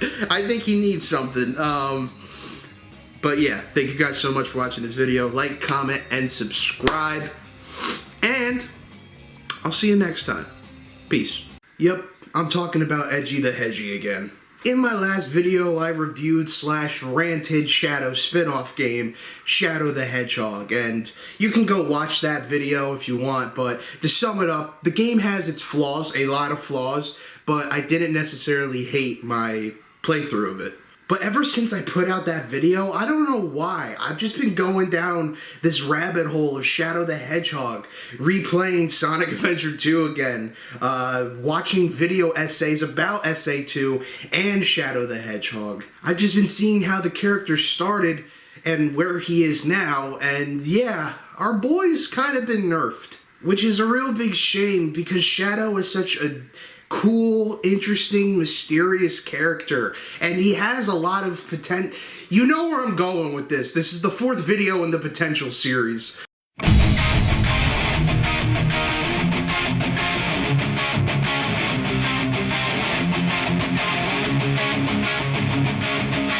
When Shadow was first introduced in 2001, he was such a cool character, and Sega knew that. He was Sonic's perfect rival. Gone are the days of Metal Sonic and Knuckles, and while yeah, Metal Sonic and Knuckles are good rivals to Sonic, there's one thing Shadow has the advantage on. He's Sonic's exact opposite, the yin to Sonic's yang. Sonic's more of a carefree individual, just keep on running ahead and not looking back. But Shadow, on the other hand, he's got a lot of problems. Shadow's always been the dark, broody, not showing any feelings type of character. And he's always looking to the past to see what could be different. I mean, especially with the whole Maria and Gerald Robotnik storyline in SA2. Shadow's always looking back to the past to see where his mistakes came from, and hell, the whole game he's basically brainwashed by Gerald Robotnik into believing that he wanted Shadow to destroy the whole world. But it's not till Amy gives Shadow, you know, a pep talk and some truth that hard shell around Shadow finally cracks, and he sees that Maria wouldn't want him to destroy the humans. She would want Shadow to be the world's protector, which leads to Sonic and Shadow teaming up to save the world. Big superhero boss fight. Shadow sacrifices himself. Yada yada yada. You know the story. But honestly, I think Shadow sacrificing himself was a perfect ending to his character arc in SA2. And honestly, if Shadow sacrificed himself in SA2 and we never saw him again, he never returned in Sonic Heroes, and like Shadow was just a one-time character, I think it would have been fine. But why stop there? There is a lot, and I mean a lot of people that think Shadow should have stayed dead after Sonic Adventure 2. And while, okay, fine, I can see where you're coming from and your opinion's okay, I just think there's so much more that we can do with the character of Shadow the Hedgehog. In Sonic Heroes, it's revealed that the Shadow you're playing as might not be the original Shadow. So then, in Shadow the Hedgehog, that's what you spend the duration of the game doing, figuring out who he is and if he's the original. It's a cool story, but not done in a good way. In Sonic 06, we see Shadow go face to face with Mephiles the Dark. Shadow's exact opposite? I don't know. Mephiles to me always represented what Shadow could have been if Shadow kept to be led astray and follow Gerald's path instead of Maria's path. But while I'm not a fan of Sonic 06, I do like the storyline between Shadow and Mephiles. But after 06, Shadow kind of disappeared. I mean, he wasn't in Unleashed. He was a side character in Sonic and the Black Knight. He went to the Olympics, but then he returns in Sonic Generations, and he's basically served to be a boss fight and to be in the corner going, "You got this, Sonic." What? And, oh god, Forces. I mean, they tried. They really tried to give Shadow his own story, but he was basically just the catalyst that makes Infinite evil, and it's not good. It's cringe. So here we are in present day, and I really feel like Shadow is not being used as much as he should. He's not giving... They're not giving enough spotlight to Shadow, and I know the whole series is about Sonic. I get it. But, like, come on. Give my boy Shadow some love, dude. I couldn't have explained that better, but I just want Shadow to do good things, man. So how would I do that? How would I put Shadow back on top? How would I make everyone see his true potential? Well, I would give him another spin-off game.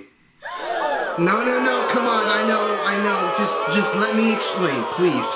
Now, it could be a game, or it can be a spin-off of the IDW comics. Whatever, I'm not here to pitch gameplay today, I'm here to pitch the plot, and I think I have a really interesting one, so here we go. But before we do that, it's time for a sponsorship! Yay, money! This video is sponsored by W Energy. If you don't know what W Energy is, well, it's an energy drink basically, but it doesn't give you any jitters and it doesn't make you feel like other caffeine-based drinks do. It's really good. It's powder, by the way, so you put it into like water. It's like G Fuel, but it's better. It's better, you better believe me. They have flavors like Dragonade, my personal favorite being Dub Sludge, Beach and Peach, my second favorite flavor, Galaxy Grenade. Galaxy Grenade is my second favorite flavor. And they also just don't sell energy drinks or energy powder. They sell stickers, shirts, and shakers, which is something we gotta talk about. Right now, if you go to Dubby.com and you buy a shaker, every shaker you buy, Dubby plants a tree. They're going Mr. Beast mode, baby. But you're probably like, oh, but shakers, man, they cost money. That's where that's where your boy comes in. If you use code JerryDood at checkout, you will get 10% off your shaker or whatever you buy. But I do encourage you to buy a shaker because we are planting trees. So yeah, use code JerryDood at checkout for 10% off your order. Thanks to Dubby for sponsoring this video, and let's get back to the show. So, the plot of this spin-off shadow game comic thing. Let's say this takes place right when Sonic Frontiers is taking place, because what we know so far, Sonic, Tails, Amy, Knuckles, and Eggman are gone, leaving the world basically unprotected. But Eggman's gone. But, you know, Eggman's army is still around, and Sonic, Tails, Amy, and Knuckles aren't around to protect the world. Orbot and Cubot see this opportunity to take over the world and have it prepared for when Eggman eventually returns, if he does. They spend hours going through Eggman's files trying to come up with world-conquering schemes. It takes them hours to come up with something, but they find two things: the blueprints for Metal Sonic and the Shadow androids. Orbot and Cubot start making a robot that has the powers of Sonic and Shadow, but the problem is they need a power source. But with Knuckles gone, the Master Emerald is wide open. Let's say they build a machine that can siphon power from the Master Emerald, and they finally have what they need to build this robot. But because they're not super geniuses like Eggman, they siphon way too much power, and a new powerful being is born, and his name is Terios. If you don't know who Terios is, well, he was basically going to be Shadow. If you look in the concept art of Sonic Adventure 2, you could see Shadow's early designs was Terios. Shadow was going to be called Terios is the original Shadow. Whoa! So I think it would be cool to introduce Terios, Shadow's original concept. I think it would be cool to make him canon, and being powered by the Master Emerald, it would be a big threat for Shadow to take on. So let's say Orbot and Cubot can't control Terios, he rebels against them, and then he starts taking over Angel Island. Eventually, Team Dark would be alerted and try to stop Terios. And along the way, Shadow will find out that Terios isn't different from him at all, and he'll do what Amy did for him and save him from himself. But again, Terios is going to be a big challenge for Shadow because he has the power of the Master Emerald. And hey, just to make it really high stakes, let's say Terios can go into like a super form at will. But that's really all I have time for this pitch. My eyes itchy. If you all would like to see me do a full pitch, story-wise and gameplay-wise in the future, please let me know, and I definitely will start working on it. Overall, Shadow's an important character. He has a lot of potential, and I think, honestly, even though it's been 10 plus years since he was introduced, 20 plus, it's been a while since he's been introduced, and I honestly feel like we are literally just scratching the surface for Shadow the Hedgehog, which is crazy to say. He's a very important character, and he has a lot of potential. Thank you guys so much for watching this video. Like, comment, subscribe. Let me know in the comments what videos you want to see in the future, and let me know, give me your honest opinions about Shadow the Hedgehog. Even if you tell me you don't like him, that's cool, but give me like good reasons. Don't be like, I don't like him because he's got red on him. But yeah guys, thank you so much for watching this video. Thank you again to Dubby for sponsoring this video, and I'll see you guys next time. Peace out. Sonic Frontiers is finally here. It's been a 5-year wait for this game, and it's honestly kind of crazy. In the span of Sonic Forces to Sonic Frontiers, we've had 2 Hollywood Sonic movies, 2 full cinematic Sonic movies. Like, I can't be the only one that thinks that that's friggin' crazy. But yeah, here we finally are. Sonic and Sonic Team and Sega have given us their finished product. And what do I think about it? I thought it was a breath of fresh air, baby. I like this game. I tricked you. I bamboozled you. You thought I was gonna say this game is bad. No, it's good. I liked it.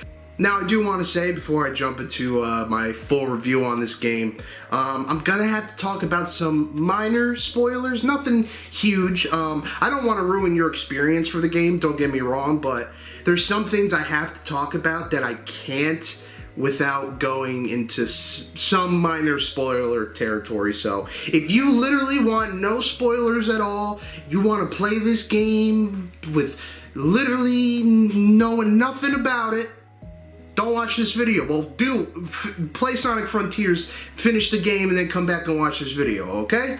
Okay. So our story. Sonic, Amy, and Tails are on the tornado heading to Starfall Island because apparently the Chaos Emeralds have been placed there for some reason. Something goes wrong, however, as a black hole forms and sucks the trio in.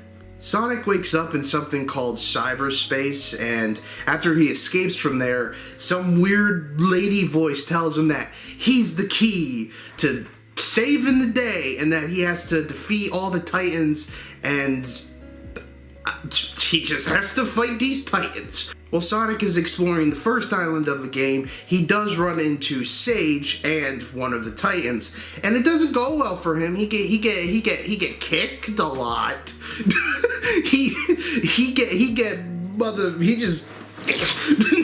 The guy gets him. God, Sonic gets beaten pretty easily, that's what I'm trying to say. So now Sonic knows the only way that he could beat this Titan is to get all the Chaos Emeralds and become Super Sonic. And that's basically the story beat for every island in this game. You run around, collect emeralds, save Amy, Tails, and Knuckles. Before you play this game, I would encourage you to watch the prologue animation that they did, because it explains how Knuckles got to the island that he was trapped in. And it's just it's great animation. It's a good video. Go watch it. It's on the Sonic the Hedgehog YouTube channel, so go watch it. It's cool. But yeah, every island, you collect the emeralds and become Super Sonic, and that means there are 4 Super Sonic boss fights in this game, and they are hype. I think this was like Sega and Sonic Team saying like, yeah, we get compared to Dragon Ball a lot, so why don't we just let Sonic's anime side show with these boss fights? And that's exactly what they did.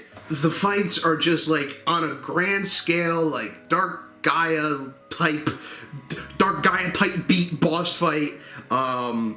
It's a lot of action packed. It's epic. I hate saying that word, but it really is epic. The music for them is friggin' great. Just really good boss fights. They're friggin' awesome, dude. Considering Super Sonic hasn't been a focus since Sonic Generations all the way back in 2011, this was a good change of pace, and it really reminded me why Super Sonic is important and why he's really cool. And the soundtrack for this game, phenomenal, dude, phenomenal. Why did I say it like that? The fact that it didn't get nominated for Best Video Game Soundtrack at the Game Awards is truly does not make sense, because it is a great soundtrack. The piano themes for when you're traveling the island, simple, but they get the whole atmosphere of the island well, I think. The mini boss tracks really good, and then the vocal tracks for the Titan boss fights are great. They're really they're great. Undefeatable's great. I'm I'm Here is great. It's just, oh my god, great soundtrack. Go listen to it. Again, play this game for yourself. I think if you're a Sonic fan, you're gonna like it. I can't promise that though, because this fan base, oh my god, they are hard to please. But yeah, great soundtrack, and I think they're releasing it on this, they're releasing the soundtrack to download or buy on December 6th. I think I saw that somewhere. If I'm wrong, let me know.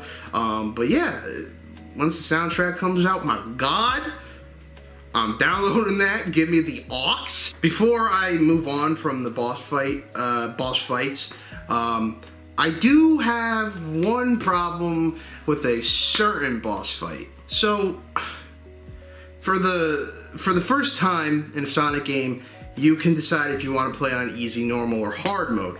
Now, if you beat the game on easy, there's a final boss and the game just ends there. But if you play on hard mode, you unlock a true final boss.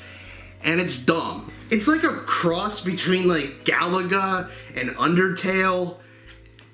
And personally, I just think it's not that rewarding of a secret boss fight, and it's kind of dumb and doesn't really fit in a Sonic game, to be honest. And like, yeah, it's a difficult boss fight. It took me many tries to beat. So like, the challenge is good, but like, you're not even controlling Sonic, you're controlling a spaceship. For the true final boss of the game, you're not even controlling the main character. What? Like, I don't know. I didn't like it. It's my least favorite part of the game, my least favorite thing about the game. So, it just feels like a very forced in / rushed true final boss fight. Stupid, dumb, don't like it. As I mentioned in my Potential of Sonic Frontiers video, the writer for this game is Ian Flynn, who also works on the Sonic IDW comics. And I gotta say, I think Ian Flynn did good.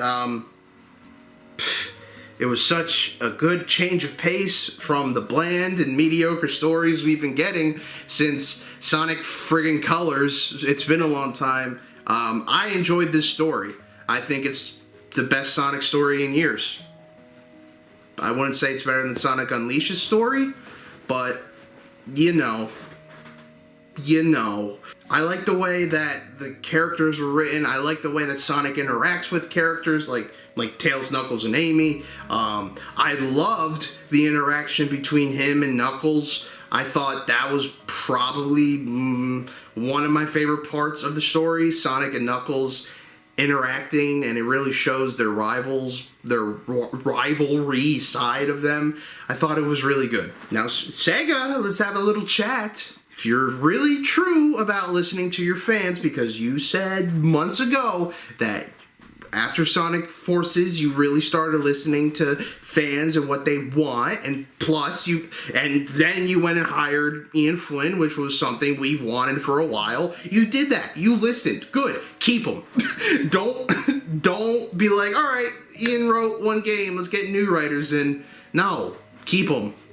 Keep them, because I really feel like while I enjoyed Frontiers' story, it's really only scratching the surface of what Ian Flynn can do, and keep him on as game writer, please. He did great. Keep him. Don't, because I keep him. Don't get rid of him, because I don't want to go back to stories like Colors, Generations barely had a story, Lost World, and Forces. Please. Don't do that to me. I could not handle it. So yeah, just keep Ian, keep him in. Don't just be like, hey, Ian, thanks for the good game story. Go back to the comics. See ya. No, don't do that. Keep him, please. Keep him. Now, when this game was first announced to be an open world / open zone type of game, I was very excited because on my Sonic game wish list, open world was on the very tippy top of that list. And when we got the first exclusive look of gameplay for Sonic Frontiers, I was worried. Things looked like they needed to be really polished, and but I was worried, but I was still excited for the game. All they needed to do was give us good open zones, make Sonic fun to play. It's all they needed to do for me to be a happy camper. And did they do that? Oh baby, they did it, and I'm a happy little man. It's fun to run around in these open zones, fighting enemies, finding collectibles, and just running around as Sonic. Sonic controls really well. It's just really fun. They did really good with the open zone stuff. It's fun, which is all I needed it to be. Fun, and that's what it is. Fun, fun, fun.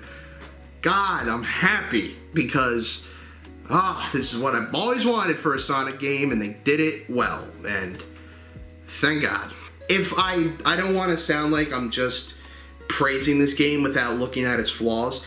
If there was one thing I would remove from the open zones, just get rid of the 2D sections or minimize them, because there's a lot of 2D sections in the open zones where you're basically shoved into and you can't really escape them, which just like kind of puts a hold on you exploring and stuff. So maybe not totally get rid of the 2D areas, but minimize them. Take some of them out for Frontiers 2, if Sonic Frontiers 2 is a thing, which I hope. Now, the combat. Now, combat has been a thing that's been in Sonic games before. It's either hit or miss. In Sonic Unleashed, or Sonic the Fighters, I've never really played that. I played Sonic the Fighters a little bit, and it's okay, but Sonic Unleashed, with the Werehog fighting mechanic, it grows on you. It does get repetitive, but I don't think it's that bad as people say it is. And then in Sonic Boom Rise of Lyric, there was fighting combat in that game, and it was fucking terrible. But thankfully, I can say I really enjoyed the combat in Sonic Frontiers. The skill tree is awesome, giving Sonic a bunch of new abilities. The combat's very fluid. You can parry, you can dodge. It's not clunky at all. It's very fast moving. It's good. It's really good. I think it's... Uh-oh, am I gonna get in trouble for saying this? I think it's my favorite combat in a Sonic game, to be quite frank. Ocean with you. I'm not going to keep that in. I probably will, though, because I bet I'll be a little bit proud of it. And I did enjoy the variety of enemies that we got in this game. I'm glad that every new island you went to, there was new enemies. I was worried that it was just going to be enemies from World 1, basically recycled. And yeah, there are... Let me talk about that. There are a lot of recycled enemies in every world, but... there's also new enemies, but I think when it comes to recycling enemies in this game, I think where it really hurts the game the most is with the mini bosses. But I mean, some of them are fun to the point where I don't really mind, like, you know, playing the same mini boss thing again. I don't mind it. I like the sumo. He cool. But yeah, it does get repetitive once you start fighting a lot of recycled enemies / mini bosses. But it's not that bad. It's not that bad. But yeah, maybe in the, you know, with their next Sonic game, you know, come up with new enemy types. You don't gotta recycle stuff, you know? Come on, man.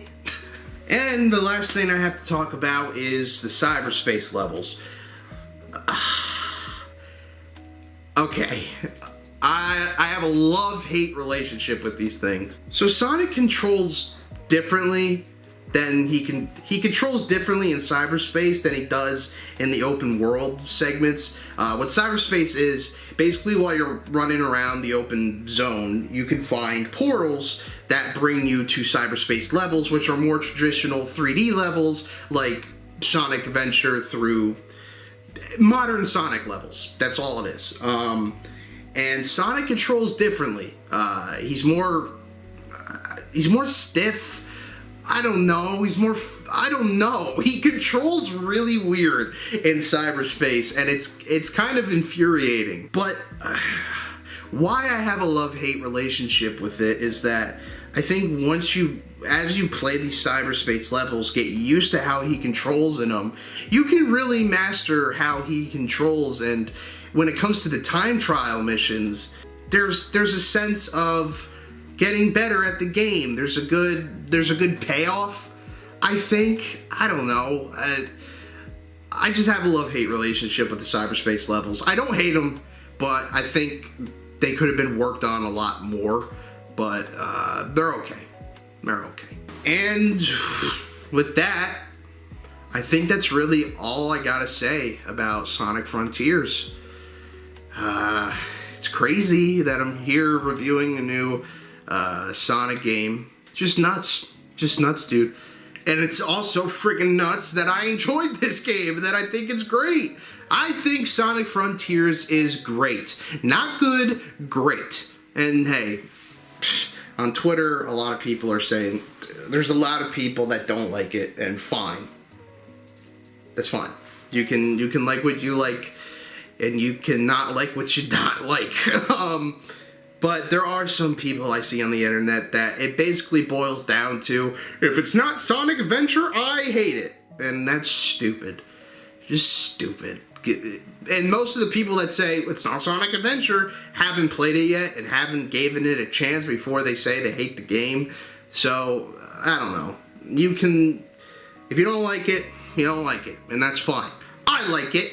And I'm sticking with my guns. You can't change my mind. Don't even friggin' try, because I love this game. But yeah, everybody, thank you so much for watching this video. Let me know in the comments below what you think about Sonic Frontiers. Don't be toxic. If people like the game, don't be like, you're wrong, bitch. And if people don't like the game, don't be like, you're wrong, also, bitch. Be civil in the comments. Tell me what you think about Sonic Frontiers. Comment, like, subscribe. This whole friggin' platform is all about engagement, and I need more of it. So please help me out on that. I also made a Patreon. I made a Patreon for only $5 a month. You can watch videos early. You can listen to new music that I'm making early. So yeah, if you want to go support me on Patreon, please go ahead. Don't feel obligated like you have to. Just don't. It's your money. You do what you want with it.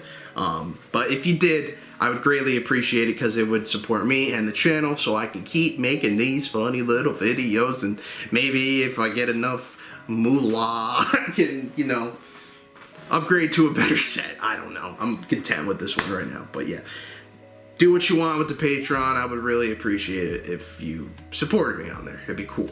But yeah, everybody, thank you so much for watching this video, and I will see you in the next one. Bye-bye.